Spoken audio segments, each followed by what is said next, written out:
Patrick.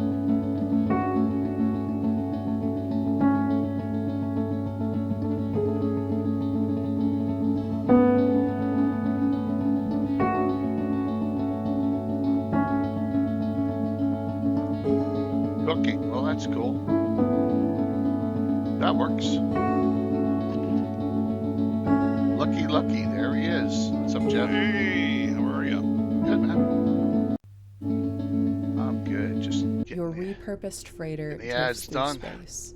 Oh yeah. As you stare out at the star-flecked void, another ship comes Yeah, in. so Wait, your, is this your sci-fi? note I and thought we was agreed on a World War taken II back campaign. By the Cloak of Wondrous Space. Did we? I was like, holy cow! That's I cool. remember I can that pivot. now. Walt told me. The Walt's the smell one of that reminded. smoke I thought it was curdles in Luke. your nostrils. Hold I up, did I not did not know know we were that. prepping Yeah, for a No, zombie it was apocalypse Walt because campaign. I remember having his ranger imprisoned. All right, here's inside what we're of it. I doing. forget It's if the it year was some bad 3700. guy that, Humanity's like, elite fled to rounded other planets everybody long up, ago, and taking with them all it forms of starts advanced out kind of technology. as, Earth holy survivors crap, scrape we're by all with stuck, historic and tools as weird Walt's character phenomena was plague trapped abandoned inside of nuclear her own cloak. sites. Witnesses And the report cloak's seeing hanging glowing on like a lights and the coat dead rack. rising from Yeah. their graves. And amidst Walt the used chaos, his three ingenious strangers will meet in a boots of dim bar. A levitation. veteran I zombie remember slayer, this a disgraced general out for years revenge, ago. and a space How mercenary he sent to levitated investigate the himself power up and plants. Now pushed describe off your the wall. I'm like, characters. that's actually freaking brilliant. How do you Yeah, do yeah, that that? works. I But, have the right yeah, good tools for the stuff. job. I got another memory or two here too. So it'll be fun. And Anna definitely will be on, and then the ever mysterious Tim, I'm assuming, will be on at some point. Oh, he's mysterious. So. Yeah, exactly. It's Tim. So, yeah, all good here. Yeah, I caught up with a couple of folks on Anna's Discord. That was nice. Oh, good. Yeah. Excellent. I got too many Discords I'm part of. It's just too much. It's just too much. What's up, Michael? Michael, we gotta get together and figure out what we're doing for the Halloween giveaway, man. I know you said you wanted to do something special.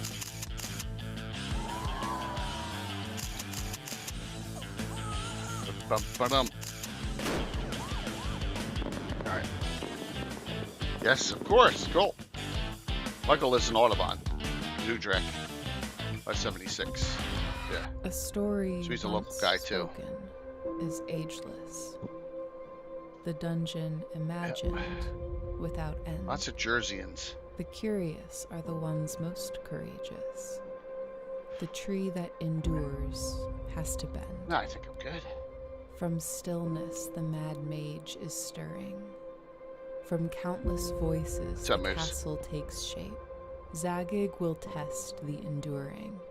Those unlucky Yeah, I haven't even hit. will I haven't. never That's right. I escape. gotta send them out. Duh. Too much. Always too much. Goes into a stream. Loud.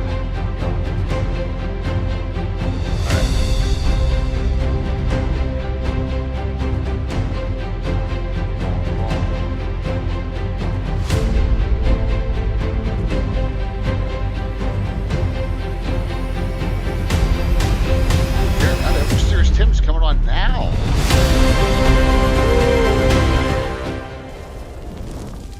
Definitely ever mysterious tonight.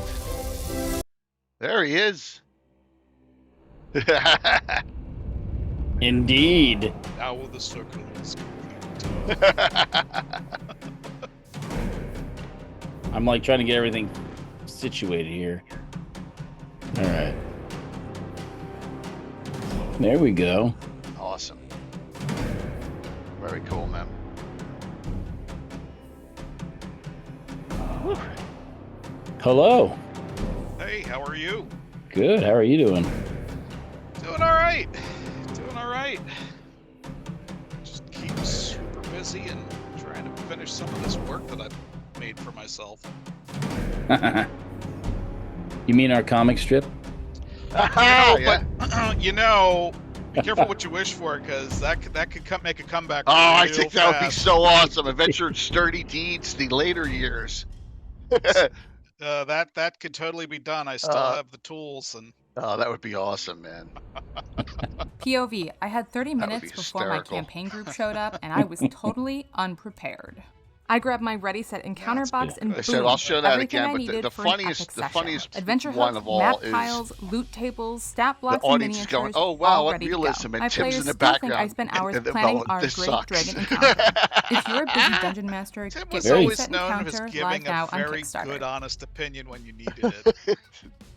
POV, I had 30 minutes That's before my true. campaign It group is showed true. up. I try to and make was it true totally anyway. unprepared. I grabbed my ready set encounter box and But, boom, everything I needed for an epic session. Adventure hooks, map tiles, loot tables, stat blocks, and miniatures, all ready to go. My players still think I spent hours planning our Great Dragon encounter. If you're a busy dungeon master, And he's a good get Ready guy. Set You need him. Encounter live now He's on useful, Kickstarter. But it just started to all come back. I'm like, oh yeah. Yeah, we get childish here. You'll see. It's a slippery slope right down into the trash can. Especially you. I never do that. Oh yeah, right. Like, yeah. Two of Vanna's most favorite NPCs of all time in my campaign started with yours, and it was Wizard of Inn. Oh God. Yeah. Yeah. Thanks for live train, everyone, kicking it off. Oh, here comes Anna. Oh wow. Yeah, we're good.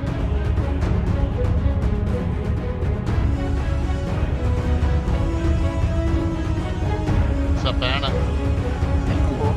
Get to meet Jeff for the first time tonight. Hello. Hello. I'm sorry about my voice. I've been having terrible concrete. This bit Bill? I missed. Oh my God. I rolled a natural one on my save. Thanks, it was Bill. terrible. Yeah, it was Oh. really bad. But I'm on the mend now. Yeah. Well, that's good. And there's that side of our group, and Bill's on too. Bill and Alan never met Jeff. It was Tim and Walt and me, right? On that side. Alan, I met. Did you? Yeah. I mean, loosely, we're talking about high school age. You're talking about Walt's cousin Alan. You're a little low. Jeff. See if you can put your your gain out. It's okay. Walt's cousin? No. Oh, okay. Yeah, That was Alan went to middle school with me, and then went to Ball 6 instead of Heights. So, and then at college joined back in. She was in at 78. Who didn't? You haven't met this person, Bill, on from the early 80s. What fun times! Has left a mark on the campaign. Absolutely. So that was here.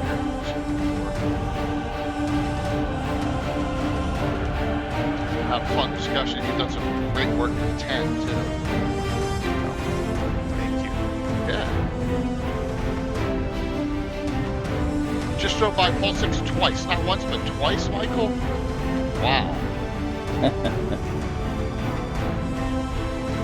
Back and forth, I guess. Well, there's that good Italian place that's not far away from there. I forget what road that is. Turn off Crystal Lake, and you go left, and you go, yeah. So, okay, cool. Well, I came on. I don't know much about 10, but I know Jeff. So Yeah, well, that's good, man. I'll have to bug out a little early anyway. That's so. all right. That's good, man. All right, here we come.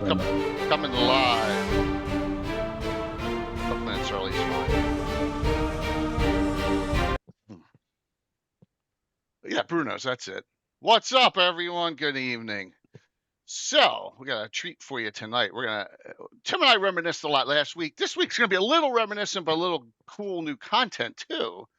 As I want to welcome Jeff Moore, aka Grimsparkle, in chat to our discussion here. Now the thing with Jeff is he's not a newbie here. I mean, Tim and I have known. Tim knew Jeff. How long, Tim? Since what? I was in elementary school, I think. Sixth grade. School. Yeah. 6th grade. Wow. 6th grade. Yes. I remember specifically the first conversation we had. We were standing out during recess.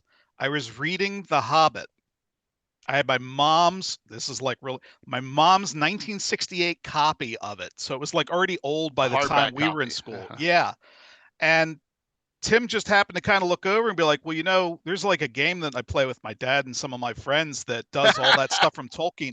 And I was like, oh, are you serious?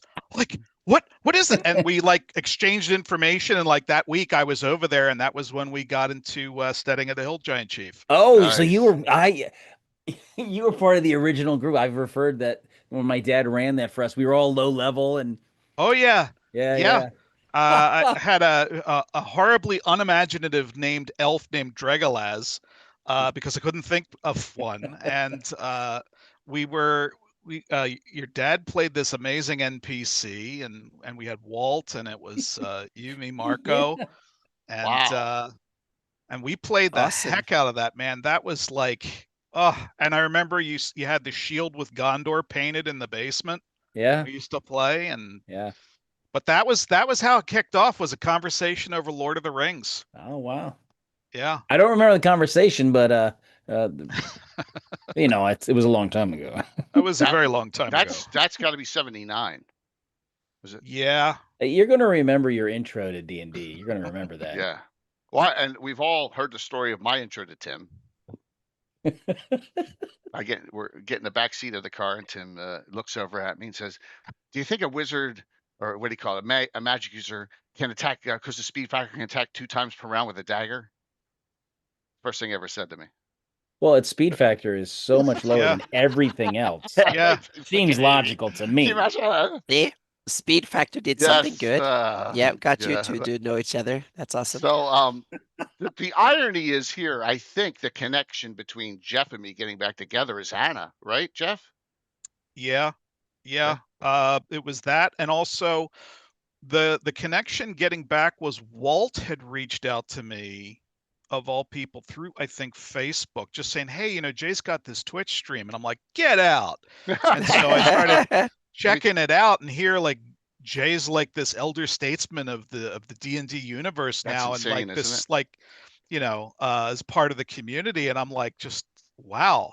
And so, yeah. And then Anna, I saw Anna on the show that you were doing, and I went over to her site, and I was like, you posted cool stuff in my Discord and all over. It's awesome. Yeah. Everything that I've created is mainly founded because I was so gobsmacked by the work that you've done in the maps. Yeah. And I was just like, holy cow, like this is like a satellite view, and just the detail. And so when the bug scratched to say, all right, let's look at a world, let's look at a campaign, where we're going to start, I obviously went straight to your sources as authoritative. Okay, well, this is a lot better. So than anything. Like the Darlene map is a great foundation, but has nothing compared to what you've done. So that is how I kind of connected with Anna. And then from there, like just recently, I wanted to get involved in supporting her. So got on her site and got into that.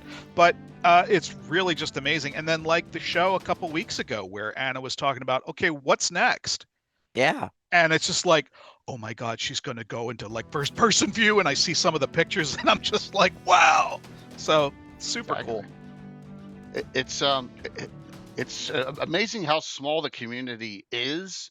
Like, I don't know if you're aware of this, but Grow Dog Alan Growy, Jeff, he grew up in Merchantville. Oh, wow. And none of us ever met him at that time, ever, until all these years later when he's, living in Kansas, wherever he is now, so, jeez. Yeah, crazy. It's just, but Jeff's been posting and doing a lot of great stuff, but I just wanted to, go back a little bit and talk about, some of the things that happened over the years, and then we'll go into some of the stuff he's doing now. It's all scrolling below me. A lot of these maps are awesome. All right. Thank and you. Most of them I pulled off of either his site, and that's what I forgot to do. Here, let me link that in 1 second here. Let me just bring it up on my second page. Second screen, because I have it bookmarked, and then I'll link the site. You can look at all the content. Where is it? Grey Wolf Comics and Media is the site here, and then oh shit, I'm on the wrong computer to do that. Oh my God. I'll figure it out here. I know. I got too much going on. Tim, you know that. Give me 1 second. Yeah, that's right. I do know. I just got to mute the sound on this. Don't stress him out. He's like an air traffic controller. I did not shortcut it like I should have. I'm sorry. Well, Jeff, when I'll run something on Jay's channel, he'll run it. He's my producer because I can't do all that other techno stuff yet. I haven't dug into it yet, so he's got a lot to handle. I know it's a lot because I don't do it. It's a lot, and but it's fun, and even after 8 years of streaming, it's 4 years of partner anniversary is coming up in the beginning of December. It's worth it, and it's opened up. Look at all the people we've met because of it, Tim. Yeah, it's been nice. Whoever thought like Ed Greenwood would be playing D&D with us? Yeah, you know what I'm saying. I mean, and Eric Mona and all the other people, and it's just the conventions we go to now. And you got a name out there too, so just Bill the Master Crafter and everyone. Have you heard anything about Jerry Epperson from TSR? Someone on Reddit is asking if he was alive or doing anything. Pat, I have no idea. I have not heard anything about the name. Of you, Anna? No, I don't know that name. Jerry Epperson. No. I will ask Luke. I have a meeting coming up with Luke in like a week and a half, 2 weeks, Pat, and I'll ask him. So Tim does not nerd in that way. Tim nerds in a different way, Spark. I can nerd in that way, but it takes the commitment and effort to do it. I started looking into it, and then I said, this seems complicated, set it aside. So I'll pick it up a little bit later.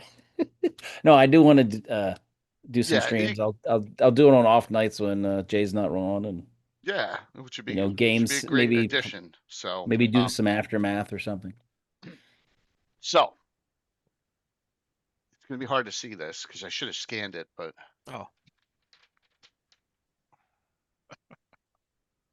what is that? Can you see?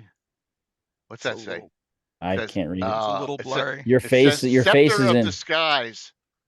Oh, it's Lord Gosumba's minor artifact that he got from you all those years ago. Oh my God! There it is. It's probably 19. I'm going to guess 84 or 85. I don't know what year specifically. It would have been 84. Yeah, I think so. I think it was 84. Sadly, I think it was a junior in high school.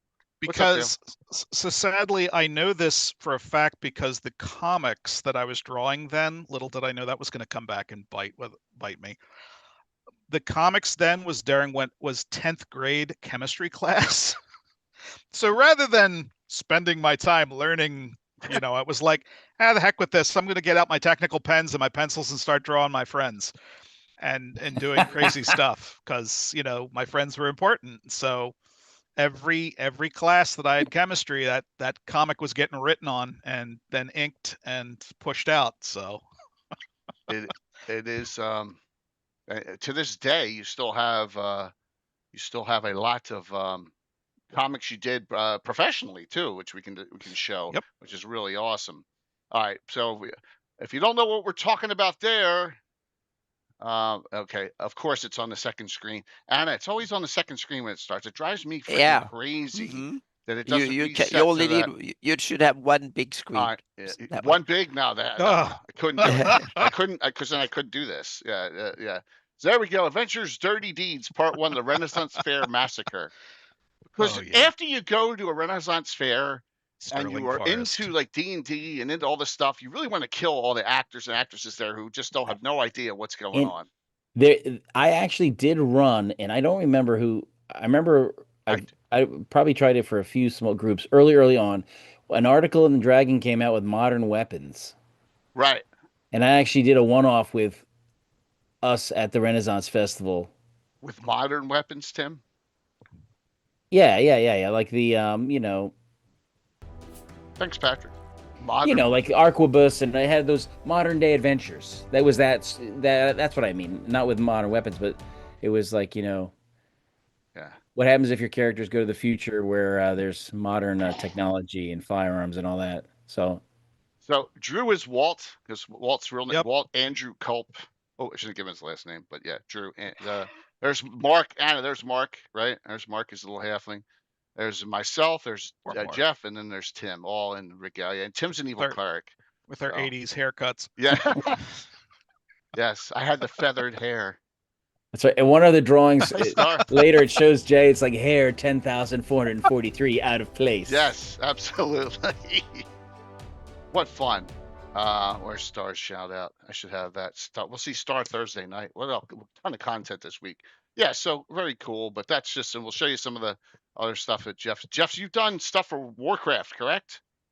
Yeah, I got caught up into the Warcraft bug for a while. And so I actually got into PvP. I started out real quick. I started out back in Lich King.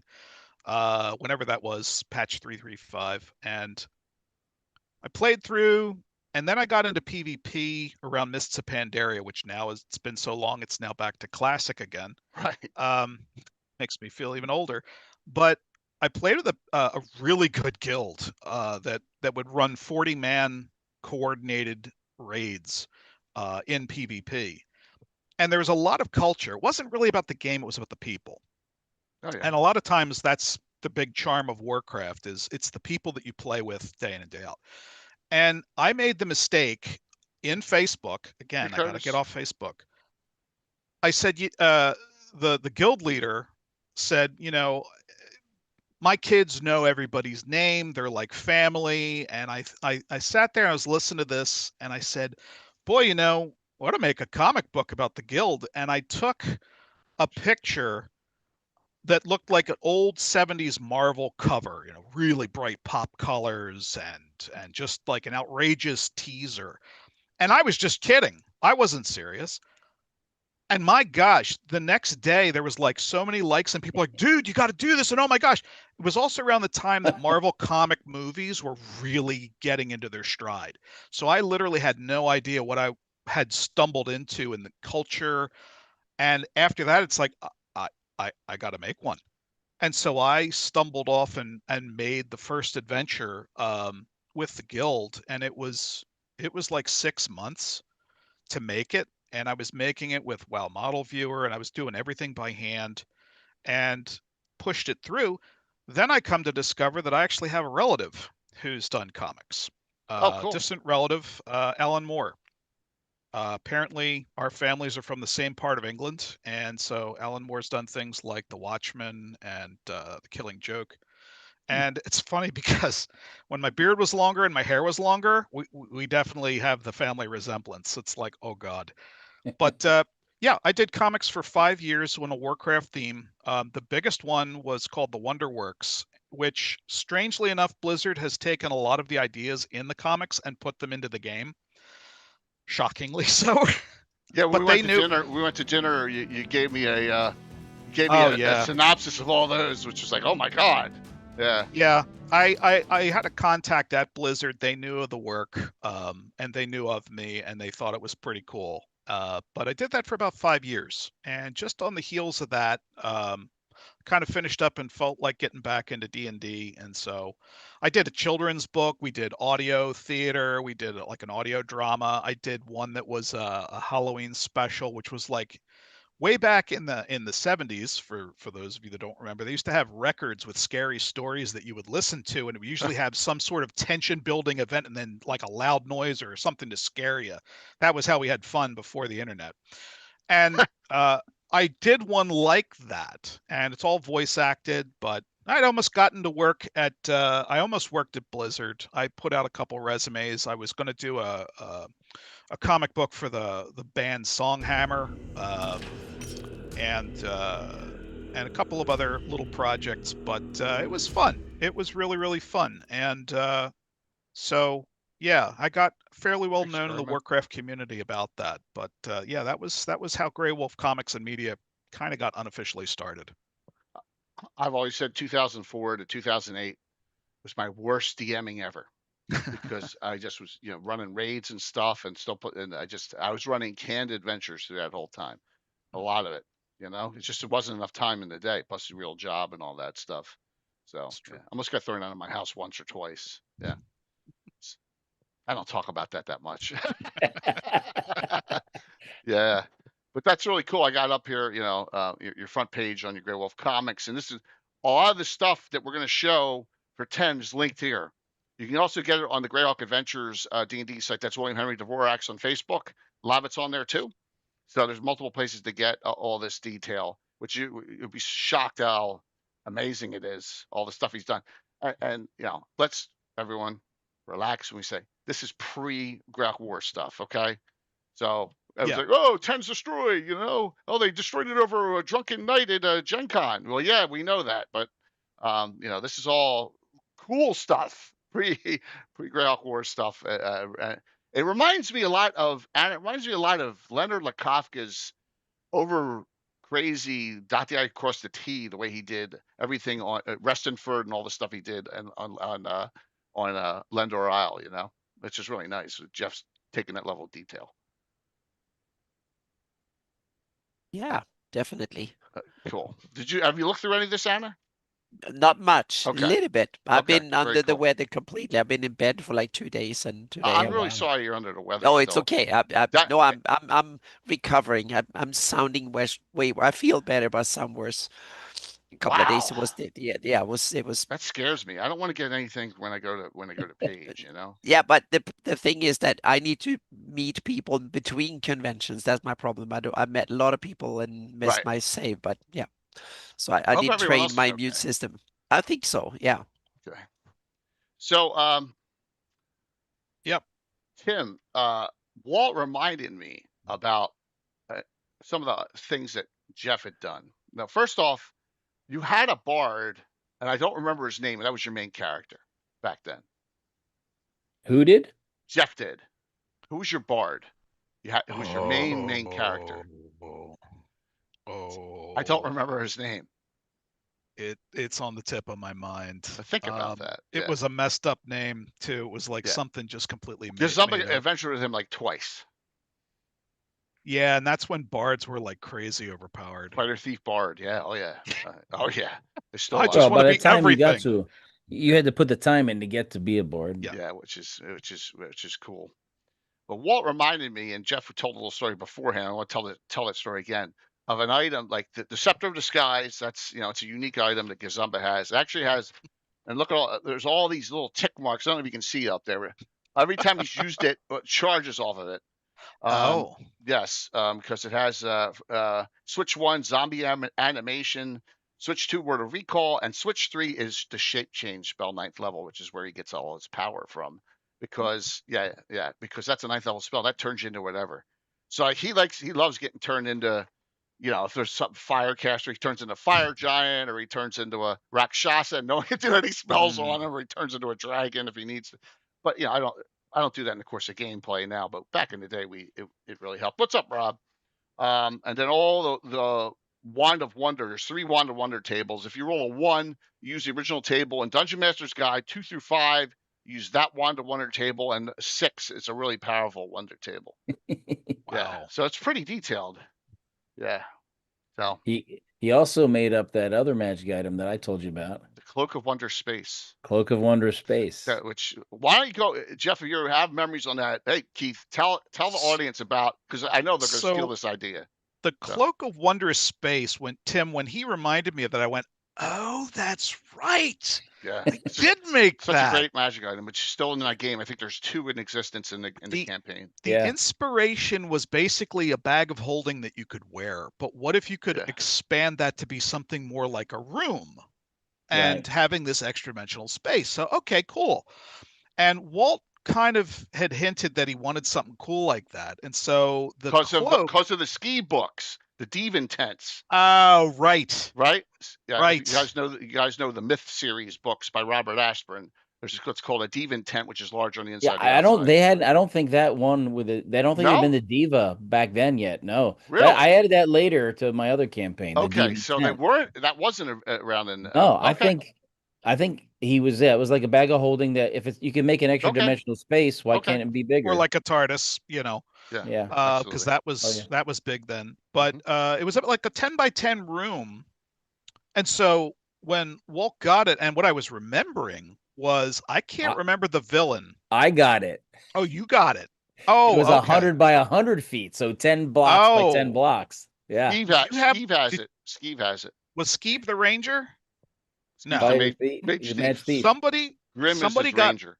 somebody got locked in there. There was a villain I had that basically locked up all the players, and I think it was Walt's Ranger was imprisoned inside of the cloak and manacled to the wall. So it's kind of like you wake up in this room, you don't know where you are, and then they kind of put it together like, oh crap, I'm stuck inside the cloak, and the cloak's hanging on a coat rack. So Walt brilliantly, I think it was, had boots of levitation, which I hadn't thought through, which it was a perfect story. Walt's like, okay, I'm manacled to the wall. It's like, yeah. All right, I'm going to use my boots of levitation and rise up and push myself off the wall to try to break the manacles. And I went, that's pretty good. But that's what the Cloak of Wondrous Space was basically taking the concept of a bag of holding and turning it in your own portable apartment, which, was pretty brilliant unless you're like being attacked and you really can't use it to hide. But it was just, something like a one-off. I kind of remember making a set of Ray-Bans for one of your characters too. I think you had a drow. No, that came from Phineas Figures. Oh, that was Phineas. Okay. Yeah, but the Ray-Bans, because he had Hold My Foster Grants, right? Because right. A board flack, was it? Board flack always wore the sunglasses. Because I was one of automatic missile fire was a Tommy gun. Yeah, those are great comics back in the day. They don't love that, but yeah, that's so there's 2 Cloaks of Wondrous Space that I'm aware of in my campaign. Yeah, Skeeve has one. I forget who has the second one. Is it Leuven, or is it what is Walt's druid thief, the female? I think it's her. So yeah, what's up, John? Yeah, but so they exist in the game. There's only one Sceptre of Disguise, and that's all there ever will be. But the Cloak of Wondrous Space. Now that Jeff's here, I may add a variant of that in the game. Just want to make sure that get his permission first before I do anything like that. Now that we can, but yeah, that was some great things and some really fun times back when we were in high school, which led to ideas. And then Tim, I did college. Tim did college. Then Tim went in the military, and Tim was back maybe once a year. And we didn't see Jeff for 40 years. Can you imagine that? 40 freaking years. It's insane. 1980. Yeah. So, yeah. But then, just some of the wonderful things he's been doing. So let's do this. All righty. I'm going to bring up first thing we're going to do. Walt has 4 double cheeseburgers every week. Yeah, in that bag he brings from McDonald's. Yes. It goes right through him. He never gains weight. Yes, it's so annoying. So still at 58, 59 years old, he still doesn't gain weight. Yeah. As you can see, Duchy of Tenh is pretty empty, except for a couple things that are in maybe in 3rd edition, and the capital Nevnend. Hey Bob, thank you. But I got some cool stuff here. Like I said, a lot of this is on the Facebook site, Greyhawk Adventures, which William Henry Dvorak runs, and Will will be at frickin' Page, which is awesome. Oh. Yeah, we got a lot of people going to be at Page this year. So let me bring up this map, and then Jeff, you can just describe some of the things, and please, Anna and Tim, ask questions as we go here. Here's part of the area now this is Anna's map modified, so go for it, man. Yep. So I started out in the 10 because I was starting the campaign with, all right, where we're going to begin? Well, like everything, B1, in search of the unknown. Yeah. And in reading the old original text, it was like, well, you could have it in a lot of places, and Greyhawk was still fairly being developed back then. I think that was in the end of the 70s. And so one of the places they said is, well, it could be in the 10. I'm like, all right, let's do someplace new. Let's not just, go to the same places. And so I look at the 10 and I start reading the history, and I'm looking over Anna's map. I'm like, yeah, this is good. This is kind of central to a lot of different things. And then I start reading more of the history. I'm like, uh-oh, wait a minute. They're like completely gone. They're ash. And it was surprising because as a student of history and in some of my own education, I did a lot of studying in Russian literature, Russian studies, and all this stuff. And so I'm reading the history of the Ten and how things roll out. And I'm like, this is starting to sound familiar. This is starting to sound like Tsarist Russia around 1914, 1917 era, where, hey, they've got this organized structure and they've got this kind of interesting military, but they're really inept and they make some really bad decisions, and then they just get stomped.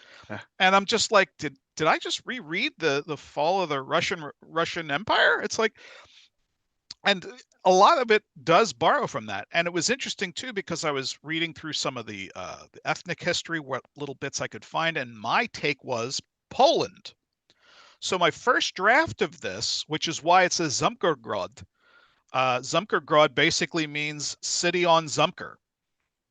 Grot is Russian for city, or Gorod. So contraction of that, Grod. And so that's where I started going with it. And like a lot of the quick art that I was pulling out of AI was very Polish themed. And then I start reading up about the flan, and it's like, yeah, that doesn't fit at all. And so I had to go back to the drawing board and be like, no, they're a little bit more, tan, and there's a spectrum. And so it's more like East Indian, American Indian, and Celtic. Make that a thing. And so I looked at the area, and I started with, okay, there's the capital, there's a couple of other places, Rutherton, and I'm like, all right, well, I'm going to just make a place for the players to start. They're going to need a base, and so look at the river, and let's make it a city on the river, Zamkergrad. Cool. And so I start building out that city, and it's like, all right, well, I got to rewrite B1 because I wanted it to be a campaign, and so Cascaton is nestled up there, actually kind of right about where they say. Mm-hmm. And so I'm writing through it, and I get to this point that a lot of DMs probably go through, which is, okay, cool, so you've got this campaign, right? And you're expecting the players, and what happens if they don't take the bait? Hey, do you want to help? And Viva La Dirt League did a great scene about this, about talking to the wrong NPC with, there's a man of mystery in the corner, and you're looking for this wizard, and here's Schmerple. It's like, oh, you there, wench. It's like, what's your backstory? And she's like, my name's, what's your name? It's like, it's just Schmerple. I didn't make that character up. Yeah, and like the DM's like just struggling, and I had this kind of moment of, oh crap, what if I'm sitting with a group of people who, I want them to have a good time. I remember the guy from Castle Entertainment and his stories about DMing, Carlos, and a lot of what he shared really impacted me from your show, about wanting to make sure that the players are having a good time, that you're living up to those responsibilities. And I thought, I better do a little world building here. Unaware of the creative napalm that causes, because once you start, it's like, oh, well, you've got. So I'm like, all right, well, we're in Zamkergrad, kind of in the center of the map there. Let's build a couple of little villages. And so I start doing research, like, well, how many villages should there be, and where's the capital, and how is the 10 organized? Well, it's in baronies, but it's a loose thing. There we go. And so I start breaking out, and that's the old one. Okay, that's just a small it's area. Fine. Yeah. It's fine. Yeah, those are the northern ones, because that's probably the major area that the players would be in, with Wolfsword being the starting point.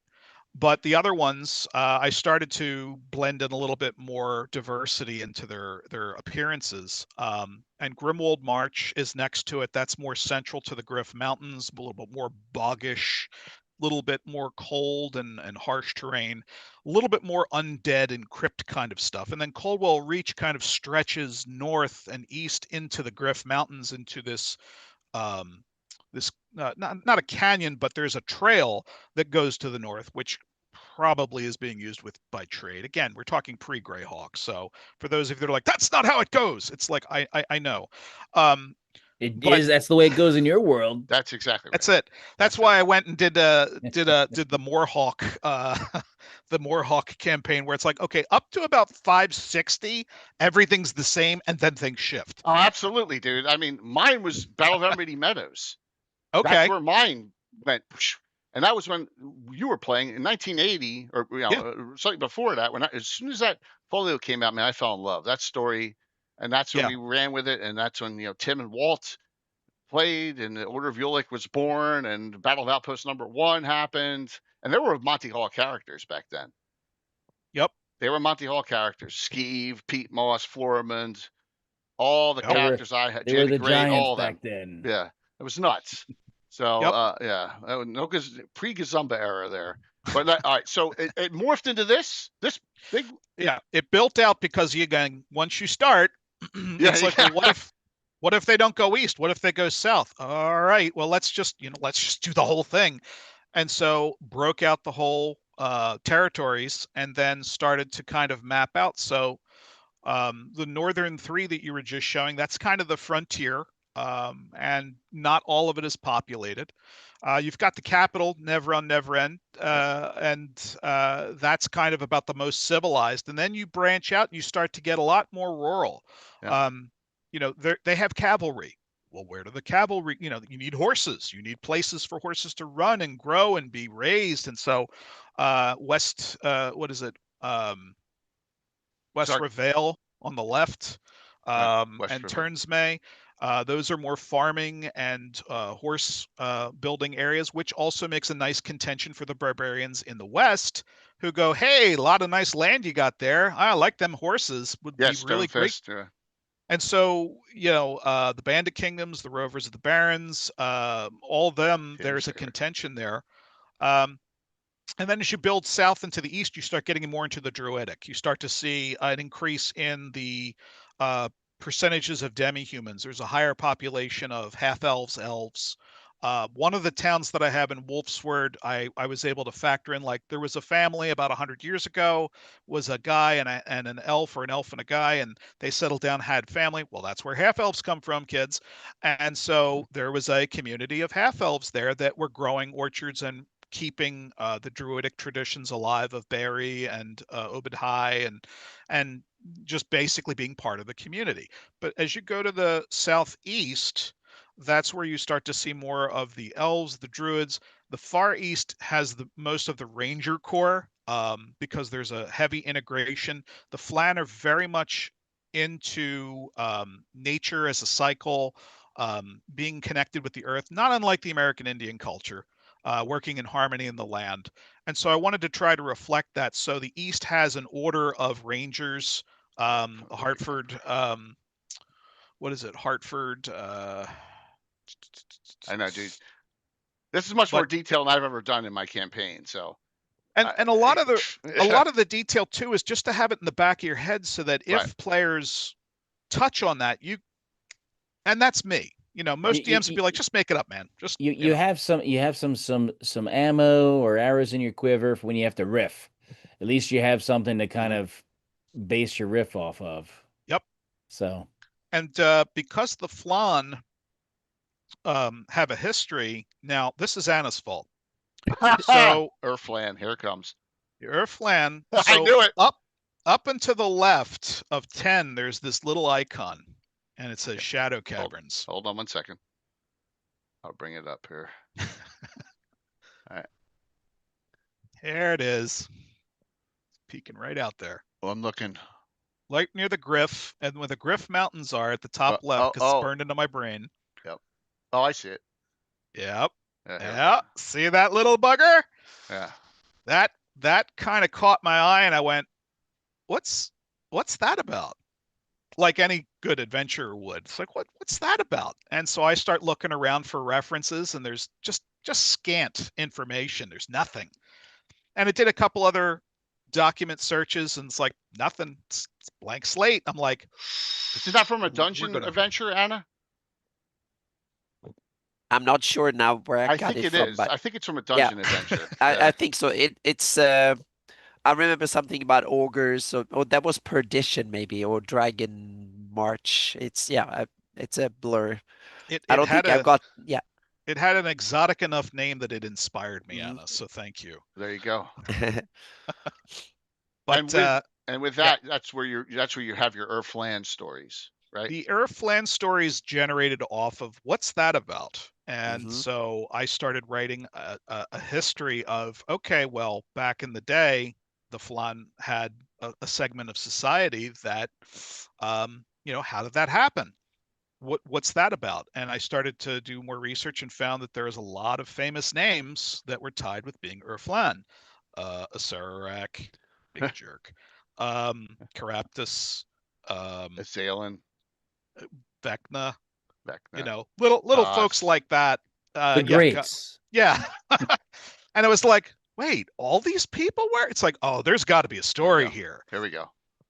And so I decided to write it up as like a history. It was something that's long, ancient history. It's scraps, and I don't have to flesh all of it out, but I started to at least have a foundation. And it was that, okay, the Flan people are very into nature. They're very connected. The life has a cycle. There's a purpose. We need to work in harmony with the earth. That's how their culture, their old culture was. In the campaign, there is a conflict because the old culture is coming to clash with the new culture. And this is very Russian, because right around the time of Peter the Great, Russia had a similar culture and identity crisis of being Russian or European. And so Peter the Great comes and he's like, we're backwards. We need to have a place like Versailles. We need to be like the French. We need to have nice palaces and gardens and have ranks and structures. And so Peter the Great goes through the Russian culture and he does all these reforms and all this structuring and all this court stuff and innovation. And there's a lot of resistance to it. With the Flan, I did something similar in the writings where, so they're studying nature and they come across the shadow, death, necrotic stuff. Yeah, I think it's from dungeon number 32. Yeah. Adventure called Ghost Dance. That's where it's from. Yeah, it sounds right. It sounds right. So there you go. Okay. But you adapted it so it doesn't even matter, Well, it could be in the way in the past, But that's where it's from. Ghost Dance. Guessing, Shadow looking Camp. in my notes here. So yeah. Ghost Dance, Dungeon 32. Oh, now I'm gonna have to look that up. I know. That's my guess. I just went through a search for where I can find it in all the data I have. So in the database, so that's the most obvious one that comes up, and then it's been cited or been talked about in other stuff later on. Okay. But that seems to be the original source, and it's been used in Living Greyhawk a couple of times too. Oh, that's awesome. Definitely got to research it and see. This is all that rich detail that you put into this. Well, I just read everything. Yeah. I collect everything and read through it and over and over and over again. So yeah, and then I forget about it. Once I put it on the map, I forget about it and move on. That's when people ask me 10 years later. I have no idea where that comes from, and then I have to. So now I have to go back and do the sources once again for my sources project. But that's part of it. I should have put that in writing when I did it, but when I started the project, I thought it was only for me, so I didn't need to do it. But it's just I put my venture name down, didn't put what party was in the first 600 of them. Yeah. Right. Yeah. I mean, so it's just like, it came back to bite me now. But on the other hand, now I get to do it again. So So yes. So that's where the Shadow Caverns, for me, it sparked this whole backstory, and there's a progression of it, of them dabbling, saying, hey, there's more to the world than meets the eye. And the story of that, long story short, is when a society or a culture acquires technology, whether it's magic, whether it's science, the wisdom of how to use that is not really there with the power to use it.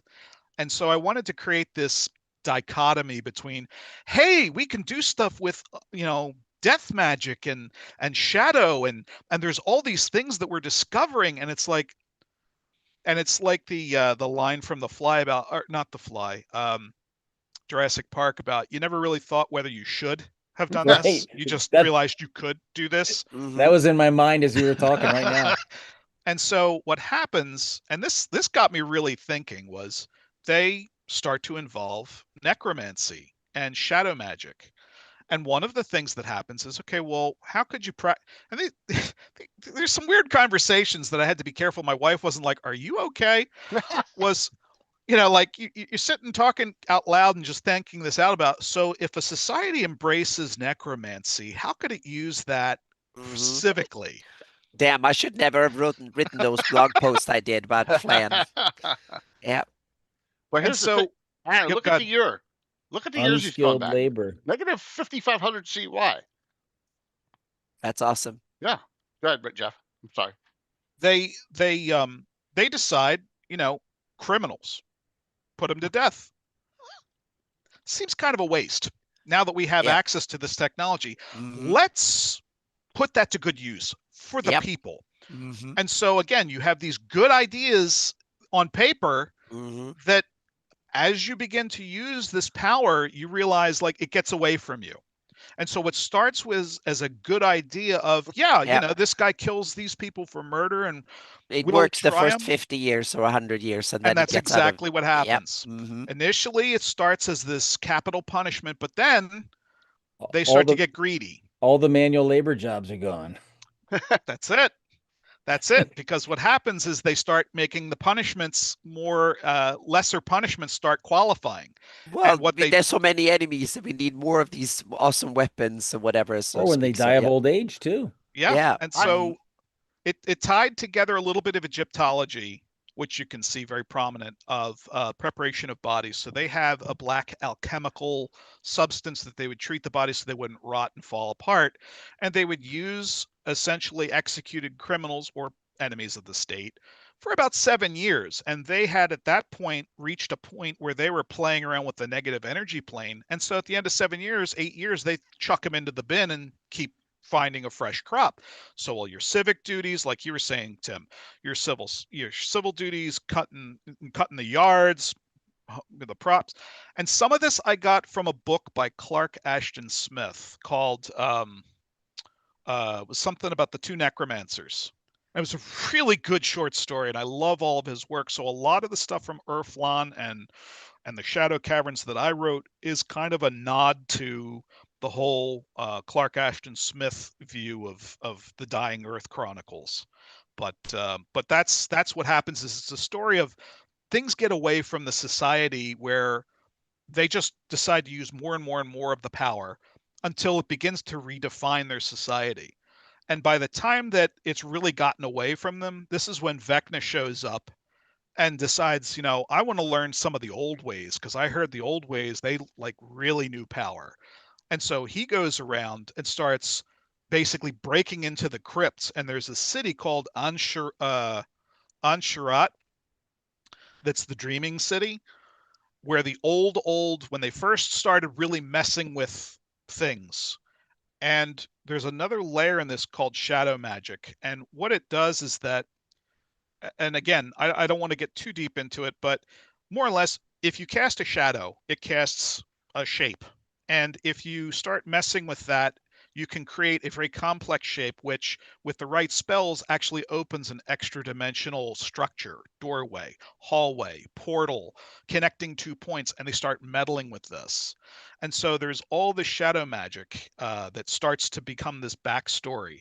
And there's a one-shot called The Crypt of Vaith, where you actually break into one of the crypts, and you have to be real careful because shadows don't play normally here. They do other things, and you might not make it through. So it's like Tomb of Horrors light, but that's kind of the whole deal with the Urflan. So there's a rich backstory, and there's a one shot. I was thinking of doing a Samurai Jack one shot where you break into a crypt and one of the demi-liches that's still around goes, you think you like this stuff so much, why don't you go visit it firsthand, and throws them back into time, and you have to escape. Yeah, I've been dealing with a lot of time in the past adventures doing that, and I kind of like that idea. I like that a lot. You're also describing this. If you've ever seen Halafaust, a Sword and Sorcery City of Necromancers, yeah, Sword and Sorcery Scarred Lands. So yeah, check that out too. It's very neutrally based necromancers and stuff in society. Okay. That's another good book. In fact, Bill Master Crafter got me on that book there. So yeah. Mm-hmm. Yeah, there's a Warhammer adventure called Something Rotten in Kislev, which is plays on that whole thing where the Kislevites, people who are killed, they get them plowing fields, and they you know. Well, they do. I mean, even Greyhawk City has them in the sewers. Has zombies in the sewers, right? Okay. Illegally being used. Yeah. They create an entire class, and they call them the Sekermat, which are the Shadowbound, and they're all gone because eventually I decided to go, well, all right, so we've gotten this far. Where are they? These all powerful, amazing people. Why aren't they here now? Why is Greyhawk even standing? And I tell it a sad tale of the end of Vecna. Basically, the Vecna-Kos conflict ends the Urflan, and they go into steep decline. And I did a little research on Vecna and Kos and found some holes in what was there, and I'm like, this will fit. So it doesn't violate anything from was it Vecna, die, and Vecna must die. This actually fits in between all of that. Cool. So yeah, and it's all here, so you can just read it and utilize what you want here. You know, we got Kos. He's not a halfling in here, Sam. Sorry. Samwise, yes, with the new canon. I love that picture. There's a picture of him. There's another article after that where there's a picture of him. Well, the new canon has him as a halfling? Yeah. Seriously? Yeah, where's the sword of Kos come from? No, Sam, I'm sorry. I'm trying to quit. But that's okay. Pole arm of Kos. Yeah. Yeah. So there he is. Yeah. No. Up. Go up the other way. Oh, up. He's a vampire lord. There he is. Okay. Cool. Yeah, that's what's left of him after the conflict. The sword basically was whispering to him the entire time to betray. And he finally gives in and goes, yeah, this is a good idea, you know. And so it ends badly for both of them. Obviously, Vecna is, an eyeball and a hand, and roaming around. Not if you do those adventures, it's Jeff. No, he comes back. Oh, my God. And then he gets a TV series called Stranger Things. So, he's really big now. It's too much. It's just too much.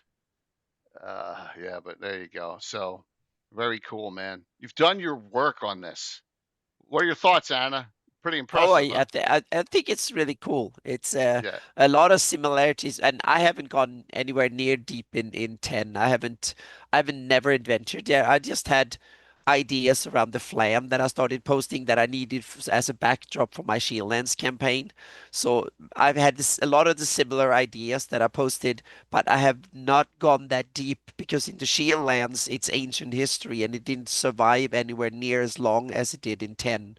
So it's really cool to see that, Jeff, you've taken a lot of similar ideas and taken them a lot further than I needed to do for my Shieldlands campaign. So it's really, really cool. Yeah, man, 100%.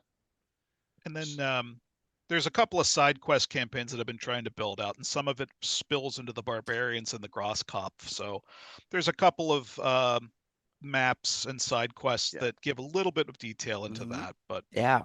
For example, here, so the main Zumkergrad, I can't pronounce it right. Zumkergrad. I'll just pronounce it my South Jersey hack accent. Here's the map for it, right? Yep. Yeah. So you're using what's it called? Incarnate, yeah. And all this is Mike Schley stuff, right? He does all the images for it, which is really cool because he did the last Greyhawk. I don't think it does do that for our.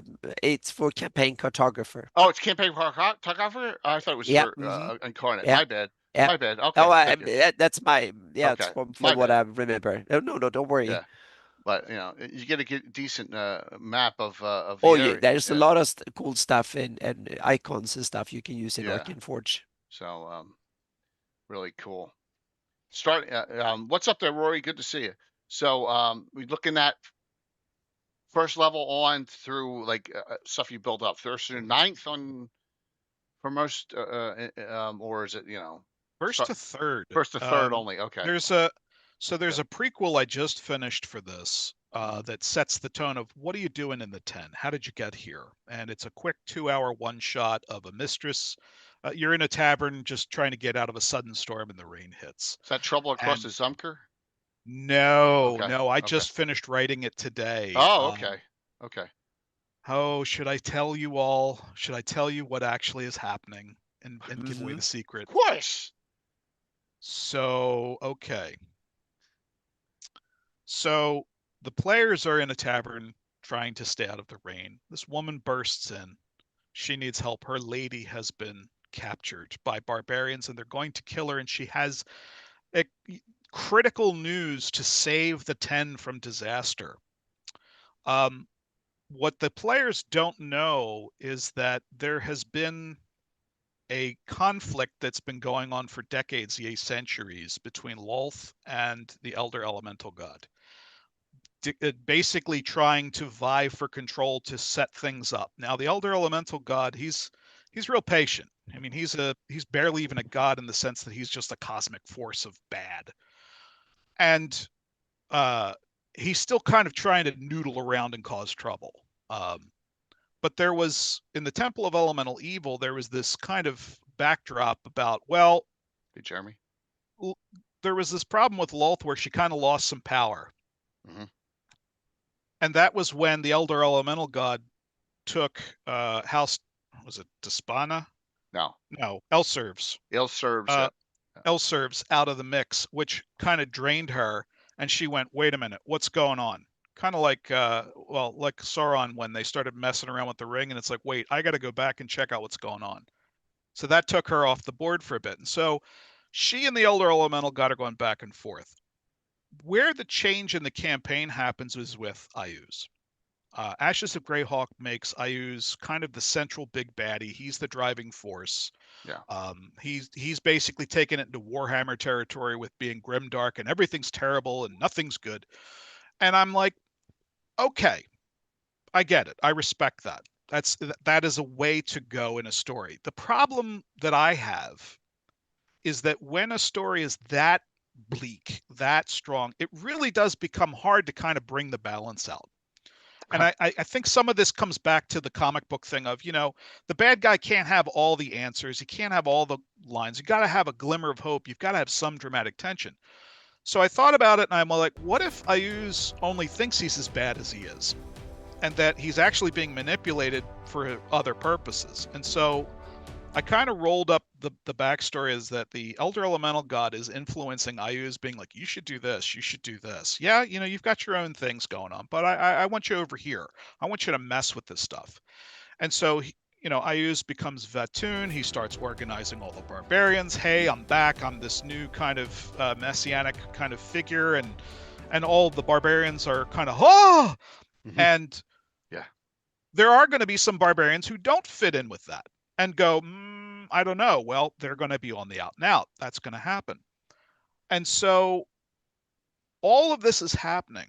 And that's where the campaign kind of drifts a little bit in that Ayuz is still a dangerous person. He is building his forces, but it's not quite as extreme as the Ashes of Greyhawk goes. And so Lolth is like, I got to put this guy in check. I've got some things going. I've got some brands in the fire. And so she is going to check the Elder Elemental God's efforts with the players. And it's actually Lolth who is masquerading around, messing things up, and decides, okay, I'm going to pretend to be this lady who has vital information for the Duke because the Elder Elemental God is messing with Ayuz, and if nothing is done, they're going to roll over them. And so she's like, I want to be the baddest one of all, not the Elder Elemental God. And so the players are essentially caught in this cosmic chess game.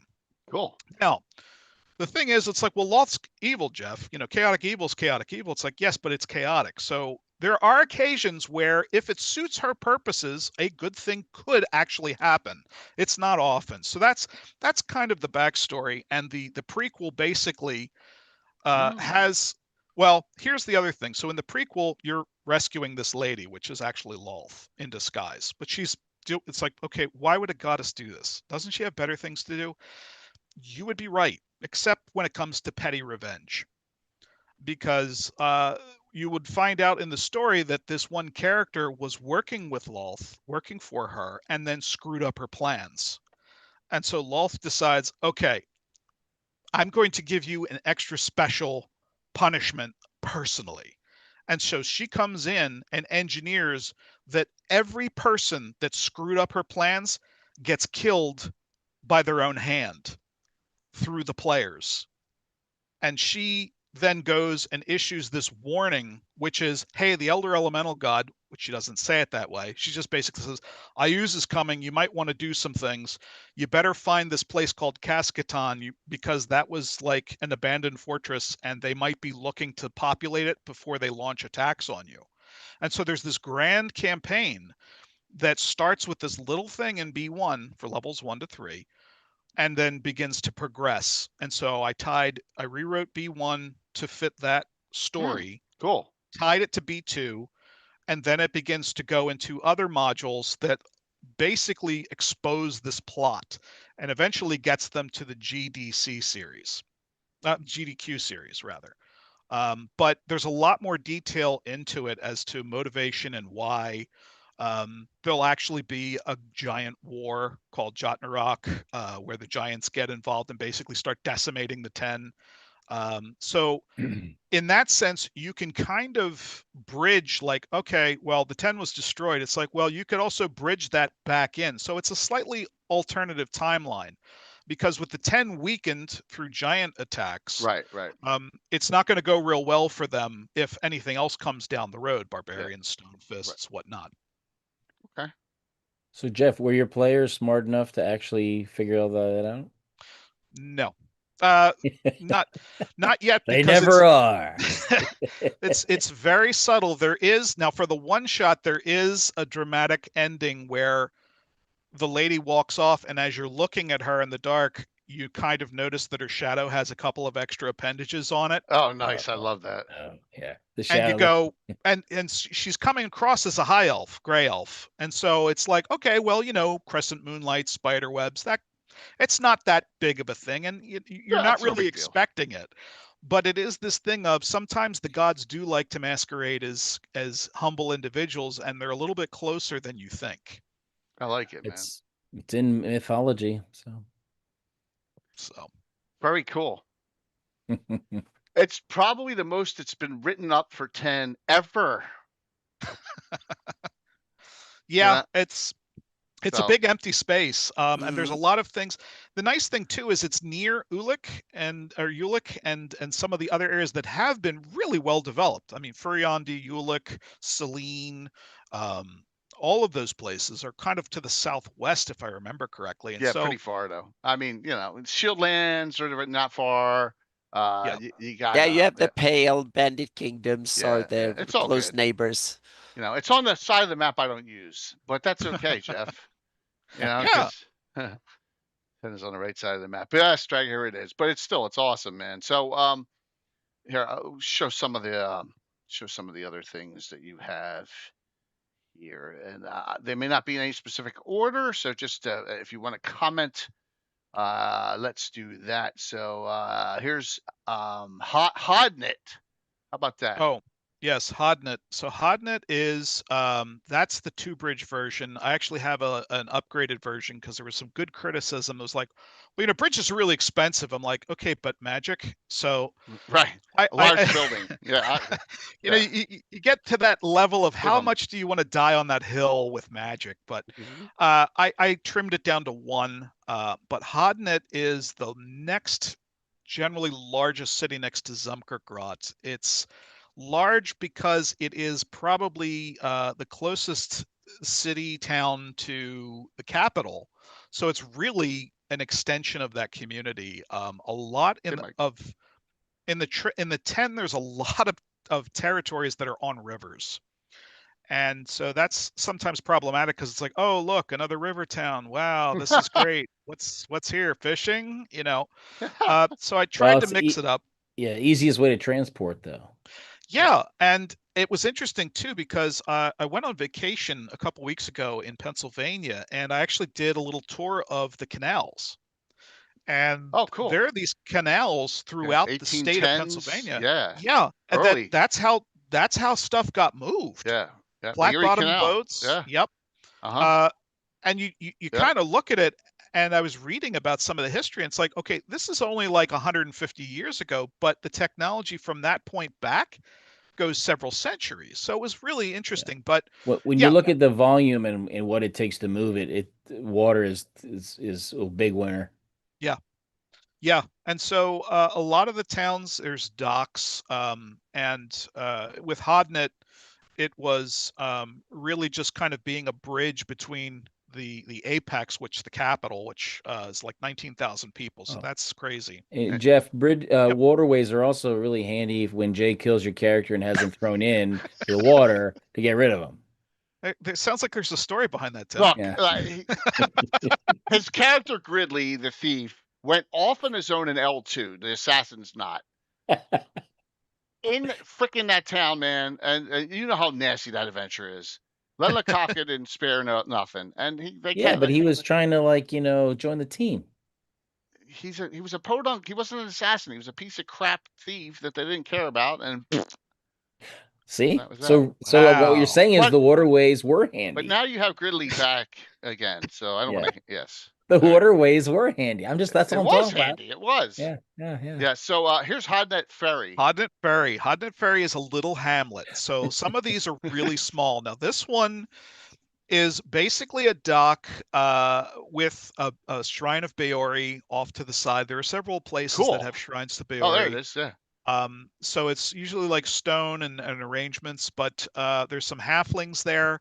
Again, there's a market green, which is used for trade. And so people are hawking their wares that are local, as well as bringing stuff in from upstream on the river. And if you scroll up to the top there. This isn't where our friend is it? The halfling Freddy? Freddy's not no. Freddy's on there. Freddy is, I think he's in Hillmeat. Okay. All right. Well, I got Hodnet Ferry. No, it's Hodnet or Hodnet Ferry. One of the two. Okay. I know that's what we're on. Yep. Yeah. So it's small. There's a little rest stop. There's a smithy. There's some farms. So some of these places, they're not like hubs of epic adventure. It's a hamlet. It's a sleepy little hamlet where people farm and live and try and make a living. But there might be one or two little things to do if you find yourself passing through. Sure. Always a good side trek here and there, right? Yep. Yeah. Here's Hillmeat. Or some secret cult hidden. Yeah. Here's Hillmeat. But Hillmeat's spread out pretty well. Hillmeat, yeah. It's cool. Yeah. Hillmeat. Hillmeat has a lot going on in it. You had this kind of. Yeah, because it's a major town. So again, if you've got a country that has cavalry, you've got to be able to have places that can support certain key points to house, refresh. If there's couriers, okay, well, the horses run out after a certain amount of time. They got to rest and switch horses. So there's a fortress there, a little wood palisade one, but there's a mine. And there's some dwarves that are helping out build up the wall. So it's kind of a little touch of Village of Hamlet where they're trying to build up the fortifications there. And so, the Onoveski Mining Charter. What does Onoveski mean? It's got to have a name. It I think is Lakochin, cool. or it's Finnish, one of the two. If it's Dwarvish, it's probably Finnish. Onovaneski.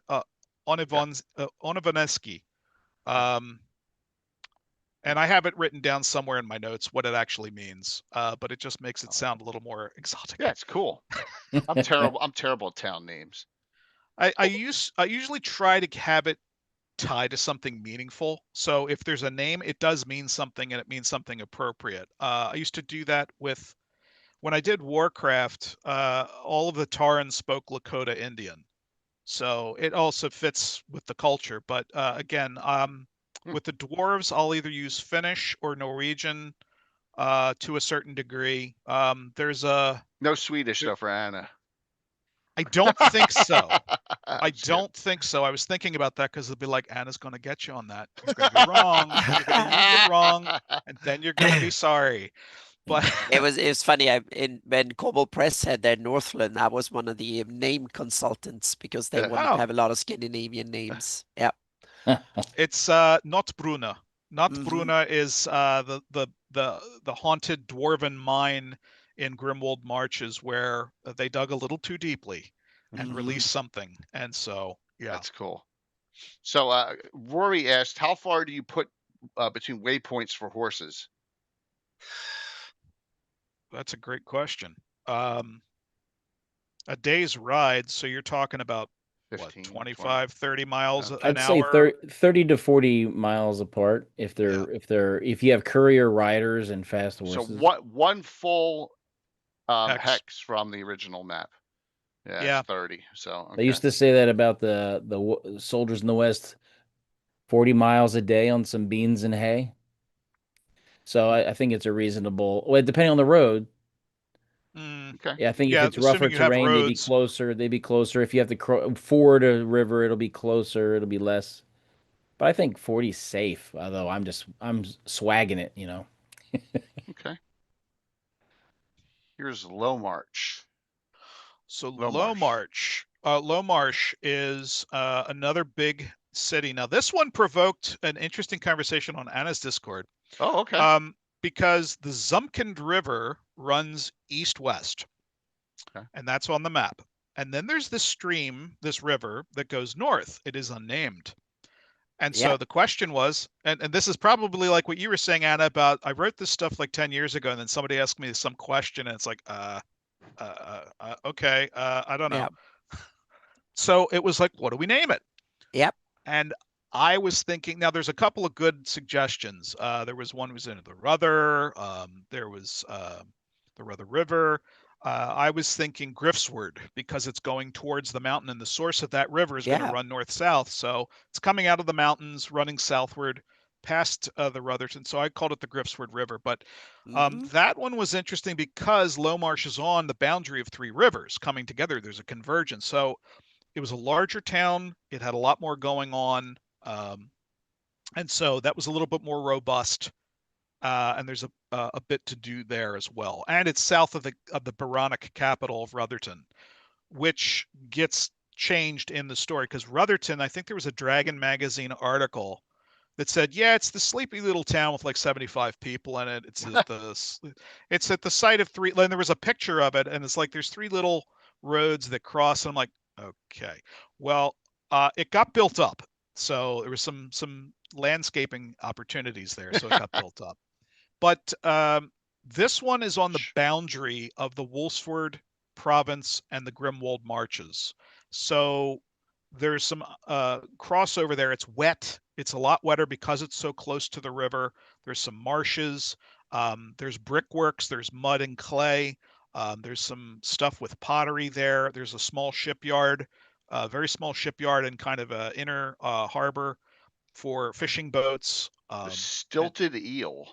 The Stilted Eel is the tavern. So one stilts? thing, yeah, it's on pilings, and so it's built up over the river with a water wheel to do some grinding. One thing that I was building out too is there's Grimm's Guide to Taverns and other cool places. That's going to be basically a Zagat's tourist guide to the Duchy of Tenh, where you can find really good drinks and really great food by my alter ego in the game. But the Stilted Eel is not one of those places. But it's a tavern on the river. So very and cool.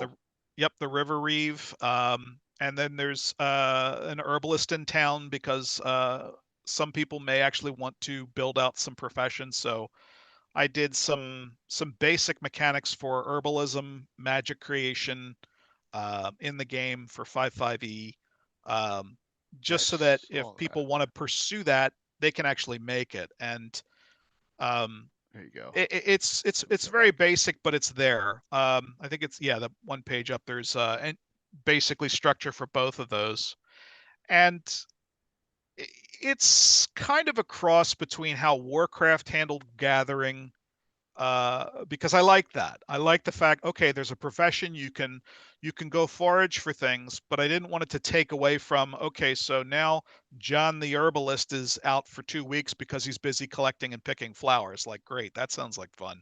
Right. But there's a basic structure to it that if somebody says, hey, when we're not stuck in a dungeon or doing something right away, I kind of want to craft and make some things to help out with the party, healing potions, I know that there's a basic structure of, yeah, you can make a healing potion for 50 gold or whatever it is in the rules, and it's like, so I'd like it to have a little more player agency. This is Tim and Alan's downtime rules, where you got to make sure that it doesn't get abused, or you're gonna. That would never happen, Jay. Or you're gonna have your mage who's 10th level have 20 scrolls, and they all have 7 spells on them, or you're gonna have 700 healing potions in the party. Hey, it's not my fault he likes calligraphy as a hobby. Yeah, I got it. Yeah, so he's got his own scriptorium. Yes. Healing. That's cool, man. Yeah, right, so you get some basic, and it's in 5 for 5e. Yeah, 555. Whoops. Yeah, that's all right. Ooh, what did I do there? I hit a wrong button or something. Oh my! I always hit wrong buttons. Fix that dead link. Jay, if you think about it, if you're a higher level mage, you could have your students do scrolls of spells that you pay for all this stuff, and then they could churn them out at lower levels. For what purpose? You could carry them around. You don't always need a 16 hit die fireball. But they're nice. They're nice when you need them.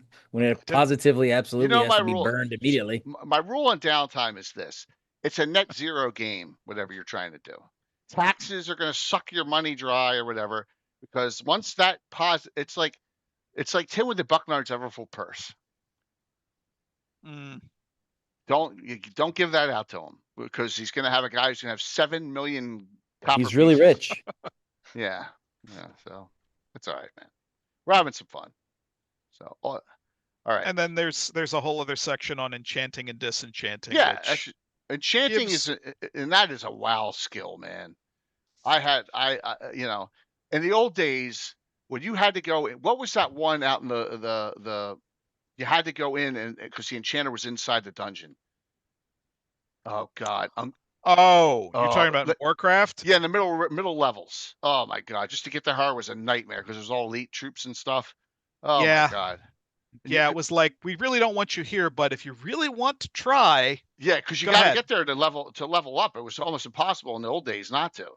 To get through those middle levels with her, and she's stuck out there. Oh man, where was that? I want to say in the 25 to 35 range. It feels like Dire Maul. Was it Alderman? It wasn't Dire Maul. No, it was it was down near. God, I don't remember the names anymore. It was north. God, back door of Alderman. It may have been the back door of Alderman. That's it. It was back door of it's Alderman. It was the back door. Yeah, you're right. Her name's Honora. Yeah, that's it. The back door of Alderman. Yeah. It's just impossible. Yeah. That was a fun place because everything was cloaked. You'd have mountain lions coming out of nowhere attacking you. Yeah, that's true. Birds. Yeah, it was a nightmare. We tried to, and if you're good, you could stealth to that, just fight in that one room, and then, if you brought up someone higher level, then you get to all that stuff. But yeah, all right. So you got enchanting. But yeah, you can. It was basically if a player really wants to get into making magic items, but it's going to take a little bit of work. And it's not going to be like the Warcraft system where, oh, look, I got a wand. I don't need it. Throw it in the wood chipper and make dust out of it. It's like, no. This is something that actually would require you to run 3 or 4 sessions to have a shot at making something basic. Okay. And if it was something really like useful, like rare, like a wand of fireballs, then yeah, you're going to be slogging it out. You can make it, but you're really going to have to want it. And it should preclude, like what Tim was saying, which is turn it into an assembly line where now you have a magic shop, your Walmart for magic.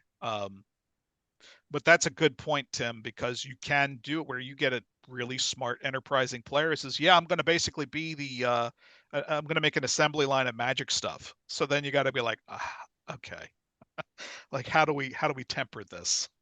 No need to temper it. Let it be. Yeah, because then you have a competitor take out all the scrolls, burn them up. There you go. You have a major thieves who'll come and steal everything. That's what happens. There you go. Yeah. If you have bad prices on your potions, you might have 2 halfling thieves steal them all. Yes, that's true. It's always the halflings. Sam and Leuven. They did. Although I guess that was Skeeve that actually stole the potions. Well, it was 3 of them combined, so a lot of stealing. A lot of stealing in the high port, yeah. So that's cool that you have you got both the herbalism and enchanting. I'm assuming they got a little bit of a WoW flavor to them. It helped you little because you bit, played for so long, yeah. Little bit. Jeff, I started on socketed items and then I stopped myself. Burning Crusade, yep. I was like, I started giving out some of them. I have a couple like the crowns and the tiaras and things like that, but I stopped myself because I just realized I didn't want to go. It was too much to keep track of, and it just I don't know. It becomes its own thing, and that takes away from the whole point of what am I here for? Yeah, exactly. But it's a good. There's a lot of options here. So that is this your 5e conversion for In Search of the Unknown? It's the intro to it because I don't want to get sued. So okay, got it. Right. But it gives the intro groundwork. I'm actually working on putting together a proper one that has basically all of the information from the original redacted. Anything that I've rewritten will be in place instead, and then having the charts and tables of the condensed stat blocks in it. So that would be a proper one. That way, now the only other thing I did, there's a Dyson Logos does a fantastic Cascaton map. It breaks it up into an upper, lower, and main floor, and I really, really like that. So that's what I've actually keyed that to.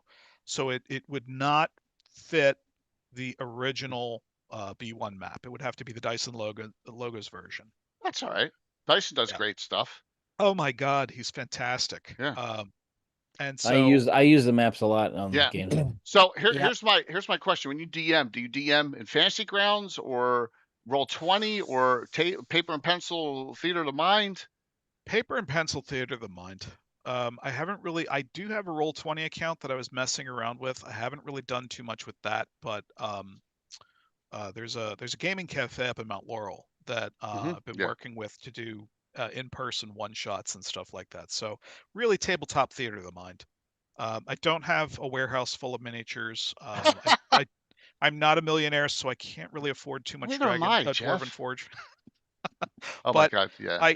I am working on some tokening and some basic stuff to enhance it, but really it's more theater of the mind, old school. Really. When Tim DMs on my channel, we use Fantasy Grounds just for the maps. Okay. We don't use all the calculations and all there, but it's perfect to import maps. I like the Fantasy Ground to provide me a map, but I don't need it to play the game for me. Right. I do have a copy, and I did meddle around with that for a bit when I was actually inspired. Well, gosh, this is going back 3-4 years ago with the Ulick Adventures. I actually wrote a mini campaign for around Ulick, which with the Permarge threatening to have a war, and so the players had to basically sneak in and do some stuff. And I started using Fantasy Grounds to kind of build out and get a feel for like, so I get maps over here and I can have this and integrate it all. But that was a while ago. Interesting. Now, so for us, the way so that way Tim can be right there DMing. Yep. I'm here. And then all the players, are able to log in. Now the game Saturday morning, Tim's going to be DMing, and we'll talk about that at the end for his city state. And that I'll be playing. Yeah, I'm going to actually have to. I'm going to have to step off very shortly. So no problem, man. No problem. Do you have any questions for Jeff? I pretty much rudely interrupted and asked a couple. That's all right. So. Yeah. I mean, you haven't talked in person. We're at it's been like 40 years. It's crazy. I know. It's nuts. I know. It's absolutely nuts. It's true. Well, Tim is my best friend. So quite a very large body of work there. That's pretty impressive. Yeah, it is, man. It's about 3 months that I've been really working at it and slogging it out. So yeah, and I was just looking over today to kind of just refamiliarize yourself, and I was looking, I'm like, oh wow, there's a lot here. I'm actually almost finished the first province. I've still got 3 maps to do, but then that will complete the whole province. I mean, that should be more than enough for several sessions. I mean, again, and I took something really to heart that Jay, you had said when we were having dinner the other day about story mode. versus sandbox, and I really thought that was some good wisdom of Thanks. Don't play a sandbox. There's nothing wrong with it, but it can lead to gaps in action and interest. And I was like, that's a good point. It's like, no, like we're here to do something. Right. You can play sandbox in certain instances. Yeah. But not on the main plot line. Right. I've read the horror stories of like where the players conspire against the DM and like the DM tries to set up the plot and they're like, yeah, we're just going to drink our beer in the tavern and like watch the world burn. And the DM's I'm happy with that. I'm very happy with that. Yeah. It is an approach. It's simply because I use my prep not for my games primarily, but for my patrons and everybody else. So what my players actually do with it at the table, that's secondary. It's more like an excuse for me to world build that I run my games. So world building is kind of, map making is my primary, and playing is a way to get an outlet for it. So that's why I'm no worries if my players just sit and do nothing and just go to the whatever. I just want to see how they react to it. Interesting. Yeah. Right. Yeah. Sandbox doesn't mean that no plot there, Rexos, but when I run a game, in some ways it means no plot, because I can't other factions and creatures, meaning I have goals, and he's going to try and fulfill them, and he's going to try and make his henchmen fulfill his goals. And then you have the Shieldlands, they have their goals, and Katarina's going to work on it. And the characters, I put them in the middle of this thing and give them, say, oh, you do. But if they follow their orders, or if they just want to sit out and have drinks and look at their battle, then fine. But then they're useless to all the sides. So that means that then they have no friends, so to speak. So it's part of it. So meaning everything you do have consequences in the sandbox, or should have, so to speak. So it's where you want to be. Yeah. Sandbox implies it's just there, and whatever they feel like doing, we can kind of do and make it happen in this place that's created. There's also a medium where you can make it sandboxy, but there's several adventure options. Yeah. That's not sandbox. Well, you can have things where you can kind of gently nudge them in directions if you want. I'm saying it's a happy medium where there's I agree 100%. I agree 100%. But there's a point where you can't do it online. We said you give them options. I can't do it on live stream. You can't do it online. There's too much of a time. That has to be story driven. Right. Yeah. Right. But that can't do it in tournaments either. No. If you do that at a con, right? Here's your money back. Have a nice day. Yeah. You can do it with certain groups, and you can do it. I'll do it city adventuring. Tim, you and I did a lot of it. Yeah. The Highport stuff was sandbox. Right. That was sandbox. And the story developed off of what you did.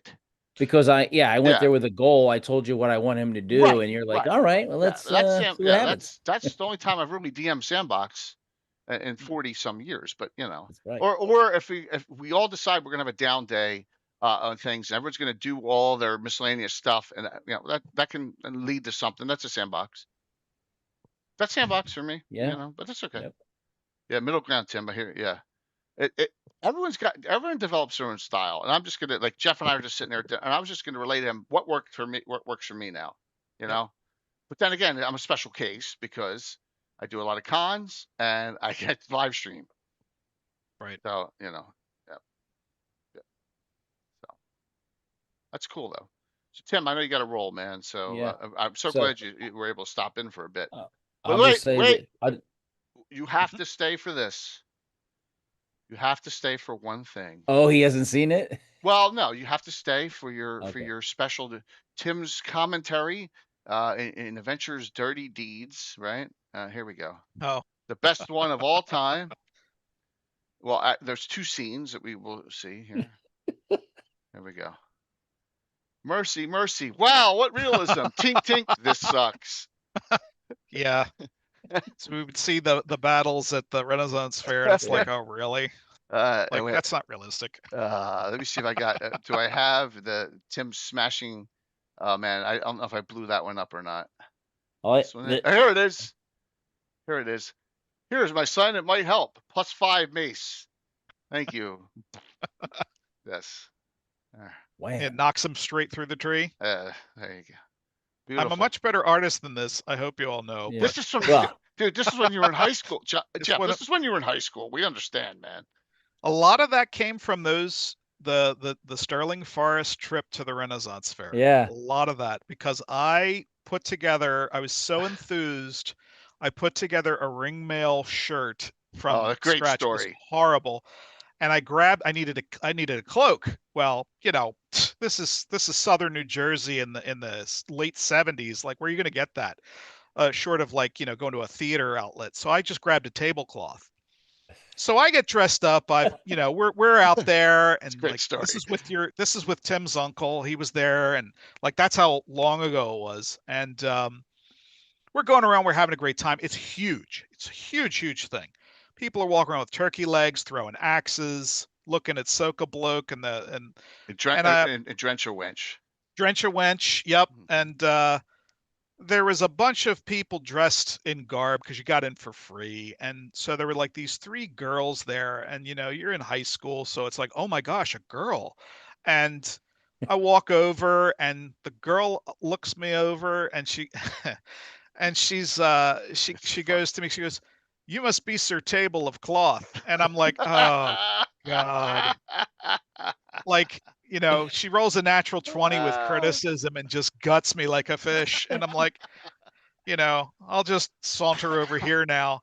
And then I think she talked to you though. That's to me. So that's something. That's something. And I remember Marco would take the Robin's Hood hat and put it on a pole and stick it up in the crowd so we could find him. So yeah, that was a fantastic event. At least, Jeff, you didn't get C-blocked there by Tim. It's right. The paladin had to stop you guys. When Walt and I had made inroads with the girls from New York University, they invite us to the after party, and Tim's like, "No, we can't. No, we can't do that." The Knight of St. Cuthbert has spoken. That's right. Lawful good. Lawful good. Oh my God! To this day, Sir Galahad to the rescue. Going to ruin it for the rest of the party. Thanks. Think of the communicable diseses I saved you from. It's true. It's true. No cure disease could fix for in that. the 80s and 90s, Tim. My gosh. Oh man. You're welcome. Yeah. So unbelievable. I appreciate you coming on, Tim, 2 weeks in a row. Thanks, man. No problem. So one last thing while Tim's still here. So Saturday morning, right now it's at 9 a.m. Right? All right. 9 a.m. We finally continue with the City State of the Invincible Overlord campaign. My character, Dervillia, 13th level Cavalier. Patrick's playing, right? And that's I believe so. That's all we have right now. So you're gonna be all right with that? Yeah. All right. That's what I thought. So, but that'll be at 9 a.m. Smoke on the Water. Now, Smoke on the Water. Yeah. So it's going to be a doubleheader day. I'm going to run a second game down in the basement in my campaign right after this. So, well, Jay's character has been sent down by the Overlord to take command of the troops down there to stop the pirates. Mm-hmm. Yep. In this campaign, we think this goes 35 years. Yeah. So in that range. So yeah, we've been playing this. I've only ever had one character died, and that's when I got to bring in the Dervillia the Cavalier, and then I have Kixano. He's a poor man's Gosumba, fighter cleric mage. Yeah, they're all. He's not as pretentious. Yeah. No, Gosumba's not pretentious. Tim names them. Tim names the adventures. Rob, I don't name them. So yeah. There you go. So. That'll be Saturday. That'll be Saturday morning at Saturday this day after Halloween at 9 a.m. Right. Rob, that's a good idea. Jeff, great seeing you. Anna, great seeing you. Good seeing you, Tim. Yeah, good seeing you. We'll be in touch. Absolutely. All right, dude. Have a good one, man. Thank you. That's it. Good night. That's the temple. That's the Temple of Vaith right there. Yeah, the shadow. That's the shadow corridors, and it's hard to see intentionally, but some extra dimensional goodies out there. Nice. So we'll see. I just I've done some crazy stuff in all these years, and it's just like high level adventuring. May not be any combat at all. We'll see. We'll see where it goes. Nice. But it's cool. It's fun. I like it when I can play And I was like, oh, I'll run a one shot. But no, this campaign's been going on for a long time, so it really is close to my heart. There, with Tim DMing in this, the city state, it's fun because there's not very many good guys in it. Like my character's lawful neutral. She's not a good guy. Yeah. Remember, Cavaliers used to have to be good when you started them off in Unearthed Arcana? So she started off good. She's like, this isn't for me. So just progressively went down from there and just said, lawful good to lawful neutral. She's like, this is not where I want to be. So at some point I'll swap him another Champions game. Yeah, absolutely. Absolutely, Curtis. I know you got a lot going on. So all right, so this map here, Jeff, is the Earthland Crypts. Is there an adventure tied to this? There is a one-shot tied to this. It's called the Temple of Urzan, which is the Earthland god of bone and decay. And, what level is that adventure? Ooh, I don't think I actually set a level to it yet because a lot of it is traps.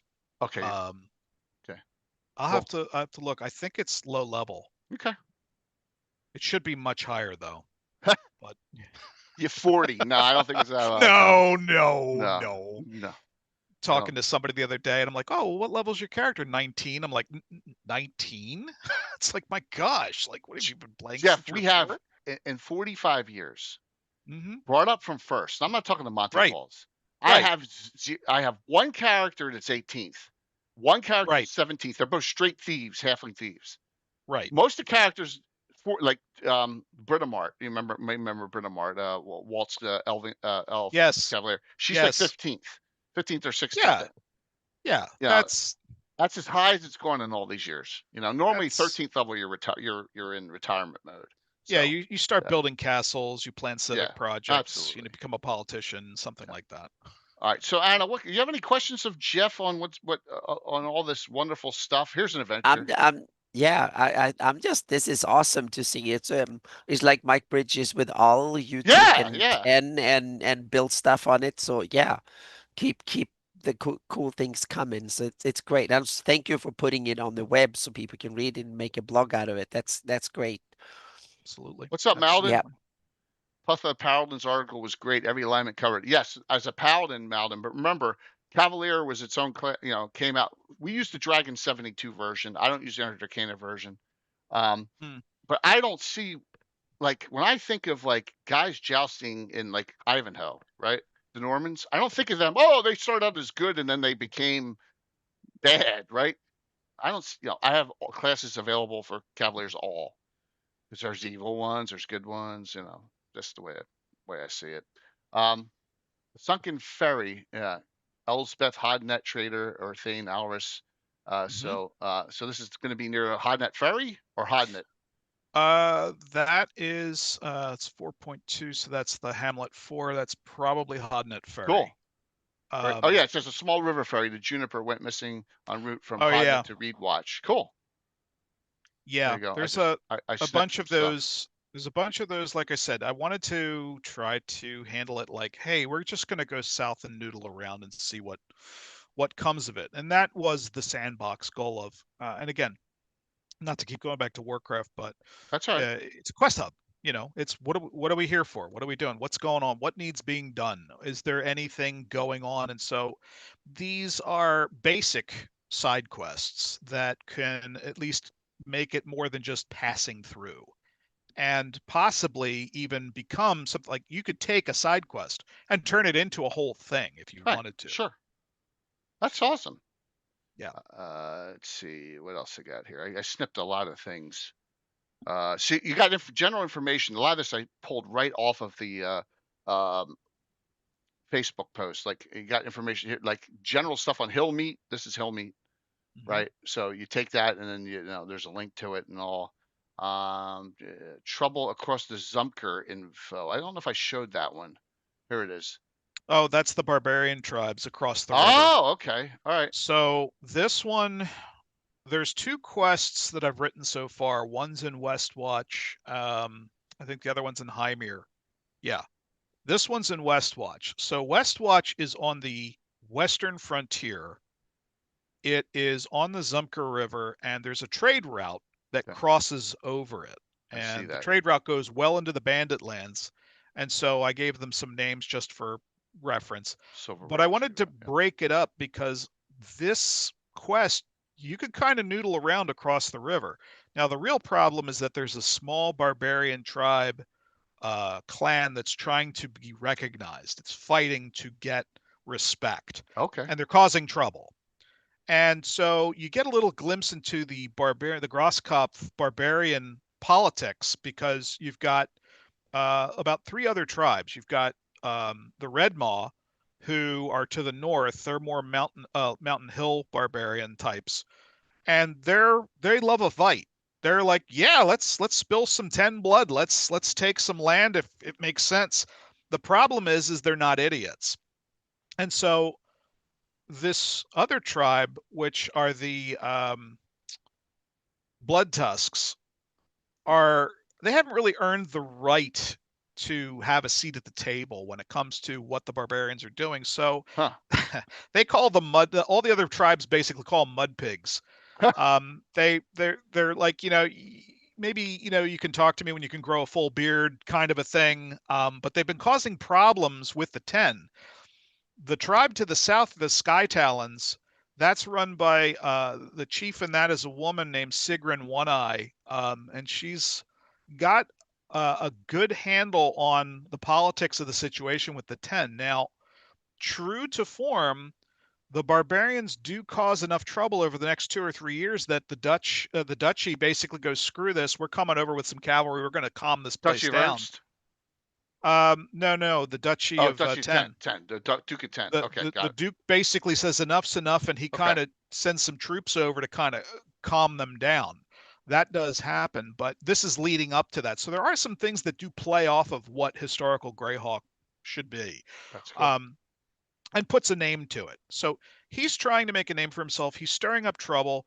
The tribe to the south's like, listen, I get it, but you're like, I'm seeing omens that this is going to end badly if you keep this up. So she basically has visions of what the Duke's going to do. And so she's been like warning the other tribal leaders, like, I don't think this is a good idea. You think you want this, but you really don't. And the big Mahaf here is the Stonebinders. They're the purple tribe, because they're basically managing the trade route. They're letting trade pass through with a little tribute here and there for like protection. And so they're the ones that, like, if you really cause enough trouble, they're going to come in and go knock it off, because they have to answer further west to the other Grosskopf clans. But it gives a little bit of a political perspective. And so there's a couple camps. You go around and you try and root out where these Blood Tusks are leading raids and causing problems from, and you put them down. And it leads to some politics. And that's the name of the chief. His name's Kor. There's another one to the north. Right, we got a synopsis right here attached to it. So there you go. Oh, okay. Yeah. So, Kor brands himself the Thane of the Blood Tusks, despite having no such legitimate claim to the title. Yeah, he's trying to make a name for himself. He's trying to be a badass, and it's causing problems. And that there's plenty of history to back that kind of stuff up. But I really do like to try to weave some realism into the story of real human beings or creatures and real motives. Like and this is even in the comics, like the quote villain isn't just pure evil for kicks and giggles. He or she really believes in what they're doing, unless the character is designed to just be a jerk or evil for evil's sake or a masochist. But most people that historically are portrayed as villains truly themselves believe that what they were doing was right. And so I try to balance that a little bit with, like, well, what's the motivation? Like, why is this guy causing problems? There should be a reason that if the DM wants to latch onto that or add a story or build more rich backdrop, it fits and it makes sense. Okay. Nice. Hymir has one that's barbarian, and that one's a bit of a trick play, because that one you go across, and that's further to the north. You go across and you run into some barbarians who what's happened is some metal has been stolen. Metal ore has been stolen from a caravan. And so and several of the side quests deal with prejudice. Yes, here's and assumptions. And it's up to the players now. The players can go, screw it, we've got swords, let's solve this problem the way the medieval way would be, is just kill everybody. But there's also an option for the more intelligent or RP player to realize, wait a minute, something's not right here. When you cross the border and across the river, this little group of barbarians walks over and says, you know, like, you lost? This is our land. What are you doing over here? You could attack them. Or you could talk to them and say, hey, listen, we're following this thing. Have you seen anything? Depending on your persuasion checks and stuff, you may have a fight, you may not. You may find that they might even be willing to help you because the enemy of my enemy is my friend. Right.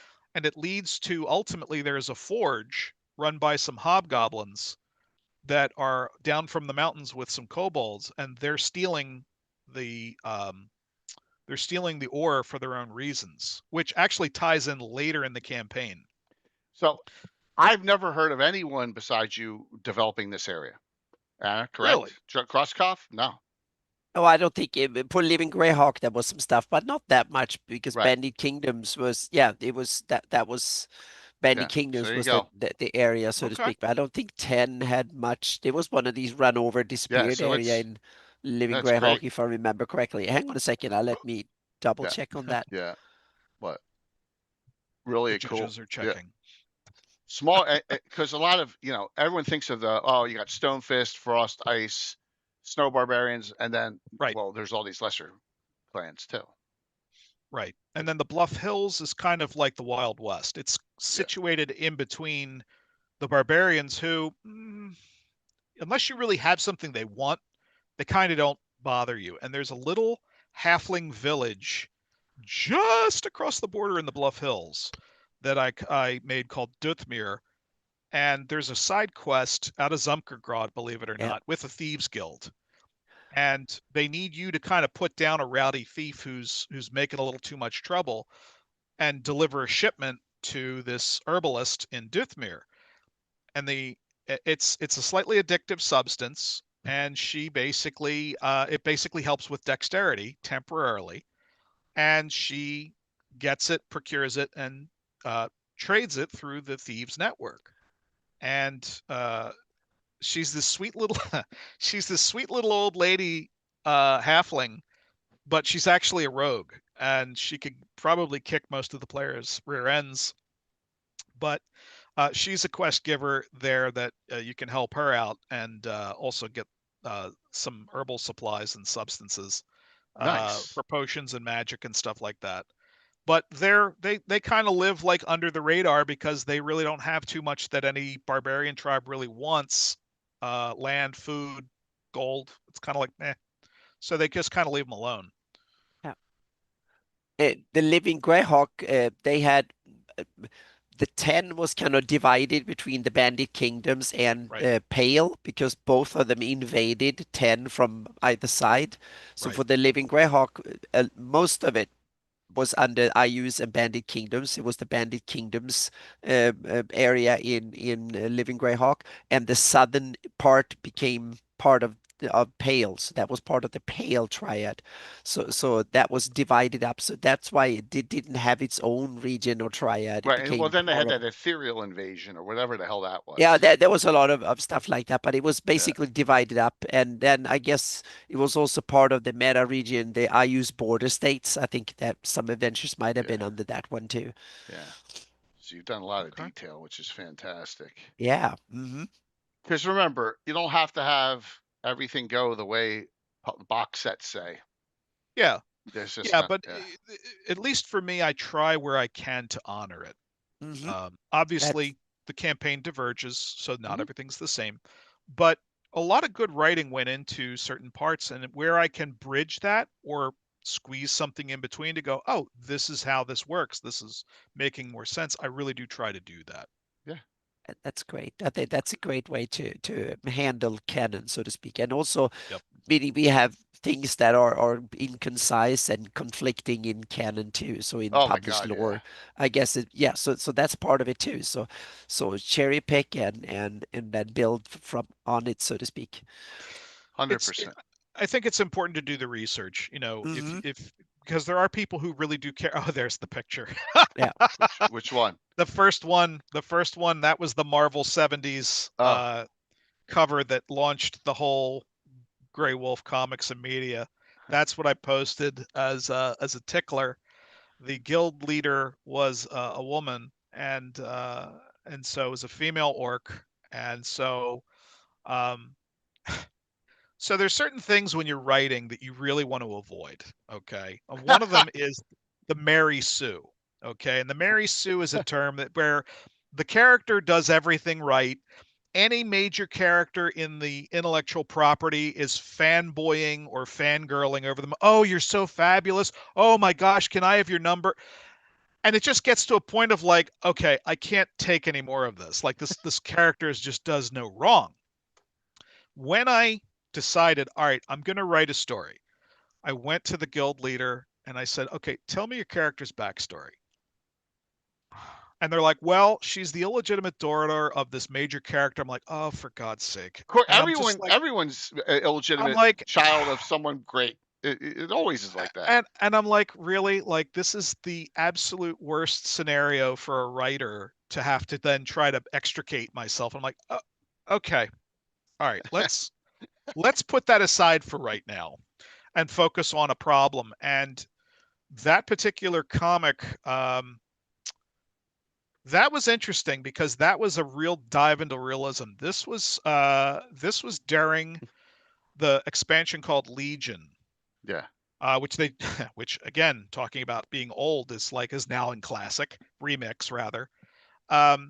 But before that had finished, there was the Siege of Orgrimmar, which is the orc capital. So you're really running a raid, taking out the city of this humanoid race, the orcs. And the basis of the story was, what's that do to a person? Like, okay, my home has been ransacked. I'm already from a nomadic people. Like, what kind of impact? What's going on with the provisional government, which is the troll Vol'jin, who's running things, kind of trying to keep everything together? It's like, what kind of stress is going on here? And so the plot of the story, long story short, was that there was a demon who was influencing an orc shaman to stir up the horde and overthrow the provisional government, because they're saying, listen, this isn't what you want. This isn't who you are. It's like they rolled over us and he's okay with it. He's working with the enemy. And so it played. And it's funny because art does imitate life. And there was a lot of that going on in the United States political landscape at the time, with some of that kind of identity crisis. And so it was interesting. I didn't intend it that way, honestly, but it paralleled beautifully and it became a story. And so you had, when everything in your homeland is falling apart and there are these forces trying to overthrow things or overhaul things in a way that, like, this is bad. You think it was bad before, it's going to get real bad. This plot becomes revealed, and the guild basically gets involved to save the day and root out the problem. So that's the Warcraft comic series that started with Shadow of the Legion. That's awesome. Yep. Thank you. So another thing that's dear to my heart, I haven't played in 30, 40 years. I think it's here. That you are like battles. Yeah, of course, Starfleet battles. Yes, of course. There it is. Starfleet battles. Yeah. Wow. So yeah, strangely enough, I got back into that, and I have been running tables at the Gaming Cafe Paddock 9 in Mount Laurel. Nice. And What's up, it's really weird because what Starfleet edition? Battles is this. What edition? Yeah, like it's like this old edition that we played with this is the captain's. Highland. This is the captain's edition. It's 2012 rule set. Okay. It's not with all the extra crazy races. They kind of went on this spree of let's keep adding races to things, and it just got away from the original. But It's the Captain's Edition, and I put something out in a Facebook group, and I was shocked. Like a half dozen people, like, "Oh my God, that's right near me. We could play." I set up a table. I ran a couple of them, and guys were coming out that haven't played for 30, 35, 40 years. And it was surreal, and they had a great time. We just did one last week that was the first scenario I wrote back in 1983. Yeah, you talked about that in the Facebook group. Yeah, it was. I gave a little history behind it, but I was 14, and I got published. Yeah, and you know, I got a free magazine, so it was like, oh wow, I published, I got swag. Yeah. That was what was the name of that? Captain's Log. Captain's Log. Yeah, you're in a Captain's Log. It was two. There was Captain's Log and there was Nexus. Okay. Nexus was the general product for all of their stuff. Oh yeah. And Captain's Log was specifically for Starfleet battles, and that's a couple shots of us. That guy on the left, his name is Dave. He is incredibly dangerous with a Lyran starship. Oh boy.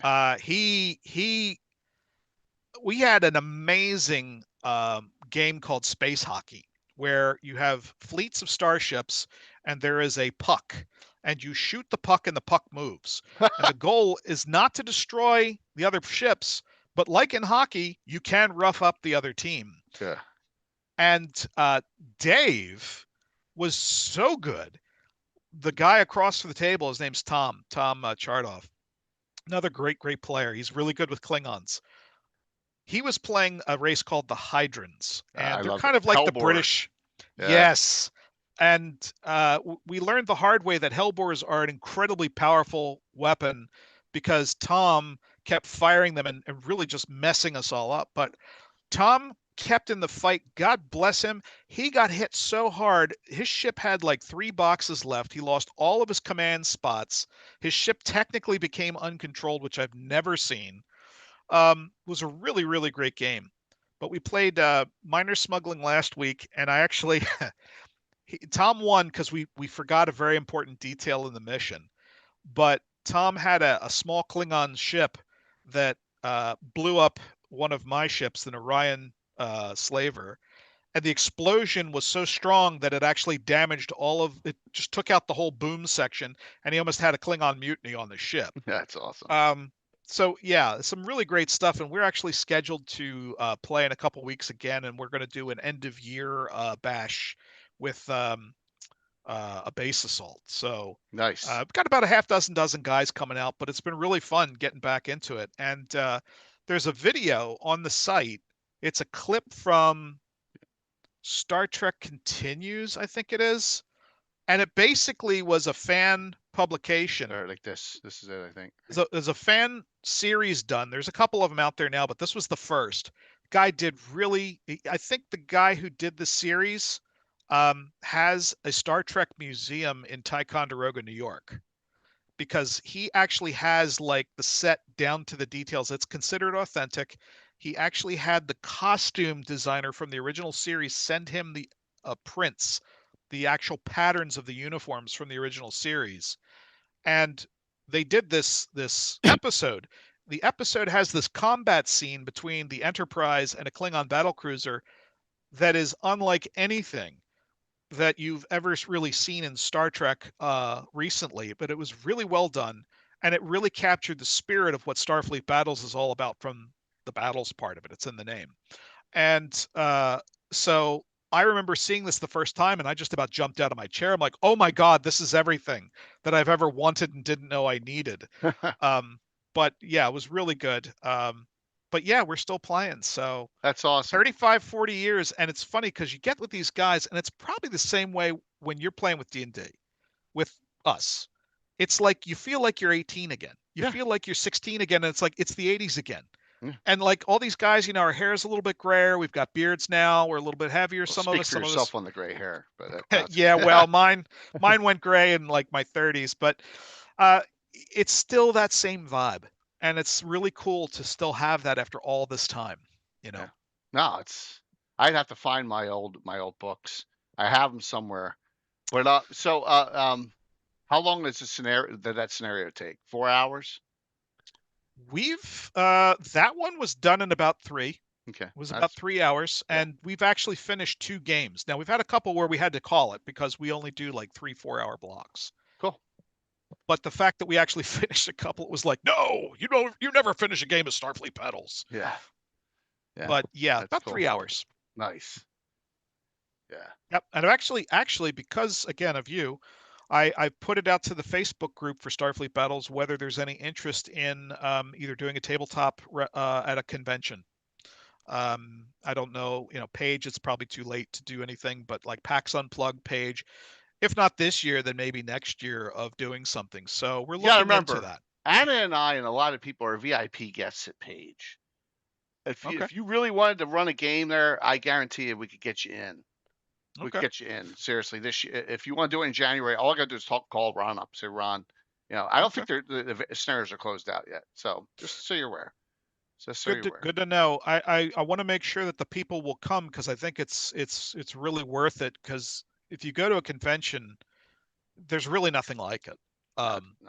With the people that you meet, with the connections you make, exactly. So yeah, that's something we're looking at. But yeah, I put that up there just because, and then it was like going back memory lane. I mean that edition by that cover is by a guy named Bellflower. I mean that was 1978. I want to say 79. That's like when airbrushes were really big.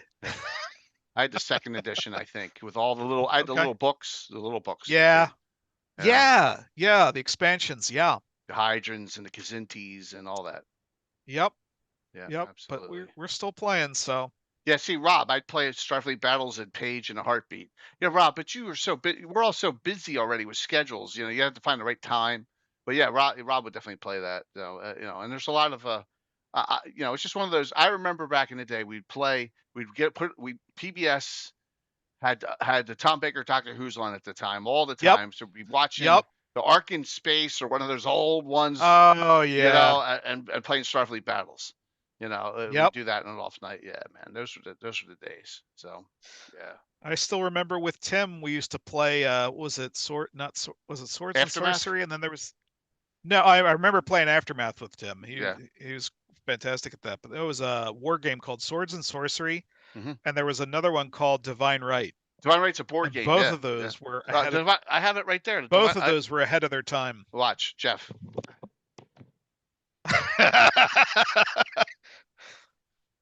Now we're getting old school. Yeah.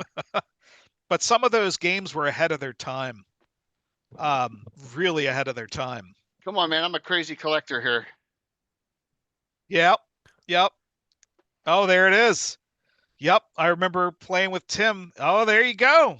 That's it. That's a great condition. Yeah. I remember playing with Tim, Swords and Sorcery, up in his attic with his dad. His dad was running a computer business as a consultant back in the day, and just blowing an afternoon, exactly like you said, PBS in the background, Doctor Who playing, and just Blake 7. Living your best life, man. Or Blake 7, yeah, Blake another 7 fantastic awesome. one. Yeah. I watch a lot of to catch up on ones I've ever missed. YouTube has a lot of the Doctor Who's now and Blake 7s. So yeah. Wow. Yeah, absolutely. So it's very cool. Fritz is the man. Come on, Fritz Winchester. Surprise coming for everyone. All right. So Anne, any questions, Jeff? I know. Look, I told you the 2 hours would fly by, didn't I? Yes. Man. Yeah, it's just awesome to listen to this. It's so cool to see you connect to old friends and stuff. It's great. And the level of detail that Jeff has done for his 10 is pretty impressive. For everything, and I'm really excited to see. And it's a good example of my Greyhawk. 100%. 100%. But I knew we were going to go off on some tangents. So I know Gabbin. I know Tim was available tonight. I wanted to have Tim in on the discussion. Oh, That's why we go on with this on a Sunday evening. Definitely. So Jeff, anything you'd like to ask, say, or talk to the audience? We got like 80 some people on right now. So Oh wow. I guess I guess one question to ask would be, when you're adventuring in a place, is there anything specific you look for, like in an area? Is there like a place you like to go if it was there, if you knew it was there? So there's that question Jeff's asking the audience. So what are you looking for when someone's written up something in location wise, or let's see what he said. Let's see what they say. There's a lot of chat going on right now. So for me it's areas, for me personally, and what you've done, this is an area that I can put my own spin on or take and run with it, and that's Yep. the level of detail on here is fantastic. I can remember doing a lot of, and this is again going way back in the day, of, well, tell me your character's backstory and I'll start to spin a tale that complements that. Absolutely. I know that we had early on when we were playing, that's when they started coming out with the orders of the Rangers and stuff, and the benefits and the druids, and we were starting to get real into that. And trying to weave, like, whether it was a sword or a certain magic item, of weaving that into essentially a quest. And I can remember one of the D&D groups I ran towards, gosh, this was in college, where there was a character, she was a ranger, and she really wanted this very specific magic sword. And so I was talking with them, just gabbing about it, and I'm like, all right, I'm gonna make a side quest specifically for this. And so weaving up an introduction, and I think that really does help, because you're partnering with the players to build the story of what they see themselves as. You're giving them inclusion, you're giving them a place in your world to be the hero without breaking the game. And I think that can be important. But it's always interesting too to see, like, well, is there any place that you think is cool, whether it's a tavern crawl? Just says anything that makes the area not feel like a game place. The more, all right. And then Dragon here's like, I'm always looking for something I can easily adapt to my Greyhawk. Well, I think that's what you've done with that. Yeah. You've made it so that you got some plot lines and you got some adventures, so. The other thing I think that can be really helpful is consider the class of your players. Priests may need something pertaining to their god or goddess. Yeah. Thieves, thieves are probably the easiest, and I dare say maybe the most overlooked, in that, okay, is there a job to do? Is there a thieves guild that needs to hire some talent? Is there some muscle that needs to be done? Same thing with fighters being bodyguards. And again, these don't have to be epic spanning quests, but to build out and just be like, this is what you do. And this goes to what the one person was saying about, don't make it into a game. It's, okay, well, let's make this. This is what I'm here for. This is what interests me. This is, I mean, they used to call it in AD&D a profession. So we try to feed side quests that feed that profession. I know in mine, there's one or two that there are quests that any rogues in the party will get approached by the local thieves guild to test the water, be like, you interested in some work? And if you get to a certain point, if you do a couple of them, they will give you a harder quest where you've got to fix one of their errant members. And if you survive that, then you kind of become an honorary member of the Thieves Guild, and you get some perks whenever you're in town or throughout their organization. Little things like that, I think, really give a opportunity to kind of go on a tangent without diverging from the story. But again, makes it feel real, makes it feel less like we're just playing a game and more of, I'm building your story. Excellent. And any thoughts or last questions for Jeff? Well, Jeff's going to be around a little bit more, I think, now. Yeah, well, that's good to hear. Yeah. No, I can just answer Jeff's question. For me, it's like, I love to, when I take an area to do like Greyhawk archaeology, to look into the sources, what is written about this, and then try to take these sources and then, just like you did, spin from there, so to speak. It's like I did with Shieldlands. I started to read as much as possible about Shieldlands, and then I realized, oh, there's some cool stuff you can build. That's why I started to, okay, there is some old Flan stuff tied into this. There's the old pre-Bandit Kingdoms, the early Origins, Dragotha, Keraptis, and then a little bit of Vecna, Valhalla, the Cruel. That was kind of an interesting mix of stuff that the Shieldland area had when you start digging into it. And that was even before digging into the Living Greyhawk stuff, which sadly, when it came to Living to Shieldlands, didn't make use of much of that older history. That was the sad part when it comes to Shieldlands. But it's like I always said about Living Greyhawk, you find some of the best and some of the worst material when it comes to Living Greyhawk. So you have to cherry pick carefully depending on. But yeah, that's what I love to do. It's like my starting point for doing Greyhawk archaeology and then build from there. So yeah. Okay. And you can pick my brain anytime. I'm always here. I'm always around. Absolutely. So, let's see what's going on. Anna, I guess we'll be on Wednesday, right? And then you'll see about Friday. Hopefully, you're feeling a lot better by then. Oh yeah, Friday there will be a mapping stream on Friday. Yeah, but I was completely. I'm sorry I missed it this Friday. I was completely underwater for a couple of days. Right. It was really bad. It's understandable. Yeah. Understandable. Wednesday night we're going to do Earth Journals 21 through 25. Hopefully, we'll talk about them. We're getting close to what I call the modern era, and that was the Gary Kahn edition, one when a hard copy came back out, and so we're getting close to those numbers. Probably the week after, we'll get to those. But yeah, we'll see if Rick's available finally, because these are still during Rick Dewey Carthon Miller's time when he was editor in chief. So we'll see if he's available or not. But that'll be that on Wednesday, and then dun. Oh, what is that? Oh no. Oh, we have an Overgord again. Oh, Anna. Well, you talked about Overgord like last week and the week before that. Yeah. It's an awesome recurring thing. Yeah. That's a Reaper Mini Mike Disney designed for Reaper during Bones 4. Got produced. So it's last year, good to see. Yeah, I skipped last year. I did a Wicker Witch theme instead.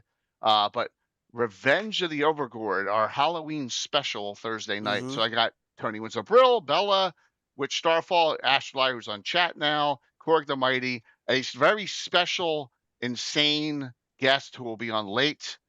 Curtis plays him, so you may know who that is.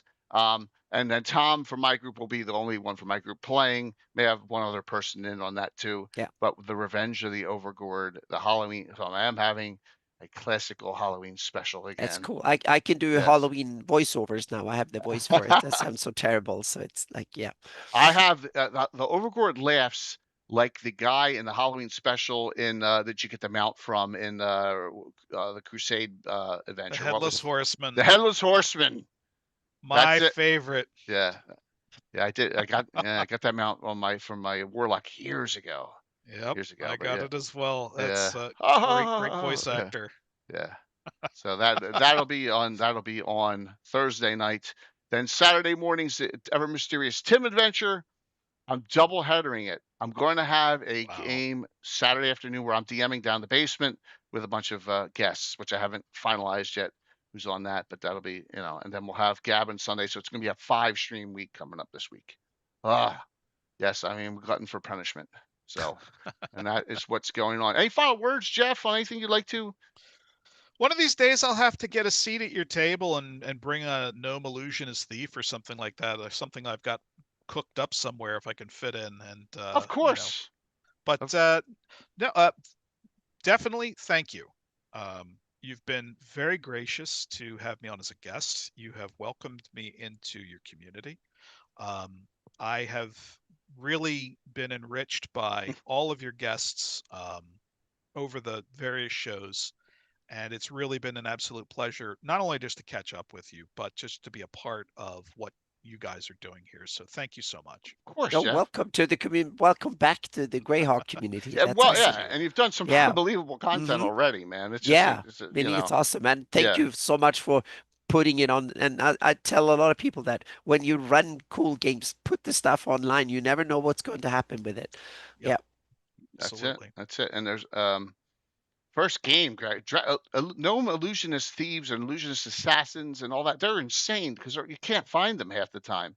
Non-detection, improved invisibility spells, it's awful. You know, so and depending on how imaginative you can think through the illusion and make it work, that's it. It can take something that's extremely vague from especially AD&D 2 forward and make it into something really fun. Yeah, absolutely. And they can be completely psychopaths too. Plus, it would give me a chance to use my voice acting talents and be a gnome. Oh, we can always make that fit in. Absolutely. We have it. What the heck is Darling's gnome? Darling Creepshow. She's great, and she's been still a little under the weather. Has a gnome illusionist thief, and he's hooking up with half-elf chicks all the time. So yeah. It's hysterical. It's absolutely hysterical. Yeah, she does a great job with them. But my oh my God, I can't remember. My brain's off, everyone. So all right, let's call exclamation point drawing to get into the giveaway, and we'll get your choice here. I got a couple more. I think courtesy of Patrick, I got some more of the 5th edition World of Greyhawk Gazetteers here. And what else I got? I got some other fun stuff. Let me just grab. I got Treasures of Greyhawk still, and what other adventures? Trying to get it down to the adventure level. Still got Border Watches. I got this cool 5th edition Thieves Guild one. This is neat too, so that would be a good one to grab. And also some. I also got a Crucible of Freya still. I love them. By good Necromancer Games / Frog God Games. And I got an Earthshaker by, I think it's at Greenwood, right? Not Zeb Cook. Earthshaker is Zeb Cook. Yep. So there you go. All right, let's do this exclamation point drawing. See who wins, and I'll send these right out. Okay. So much stuff. Here we go. Closing it out. Winner is today. Of course, it's got to let me pick it. Had to refresh. Pick winner. Winner is Tarva Moonblade. Is that correct? Tarva Moonblade 1. As long as Tarva Moonblade 1 is in chat still. All right. There you go. All right. Do I have your address, Tarva? Awesome. Do I have your address and name to send? Let me check a look and Whisper. I do not. Please put me in Whisper your full name and address. Hopefully you're Continental US. Just let me know.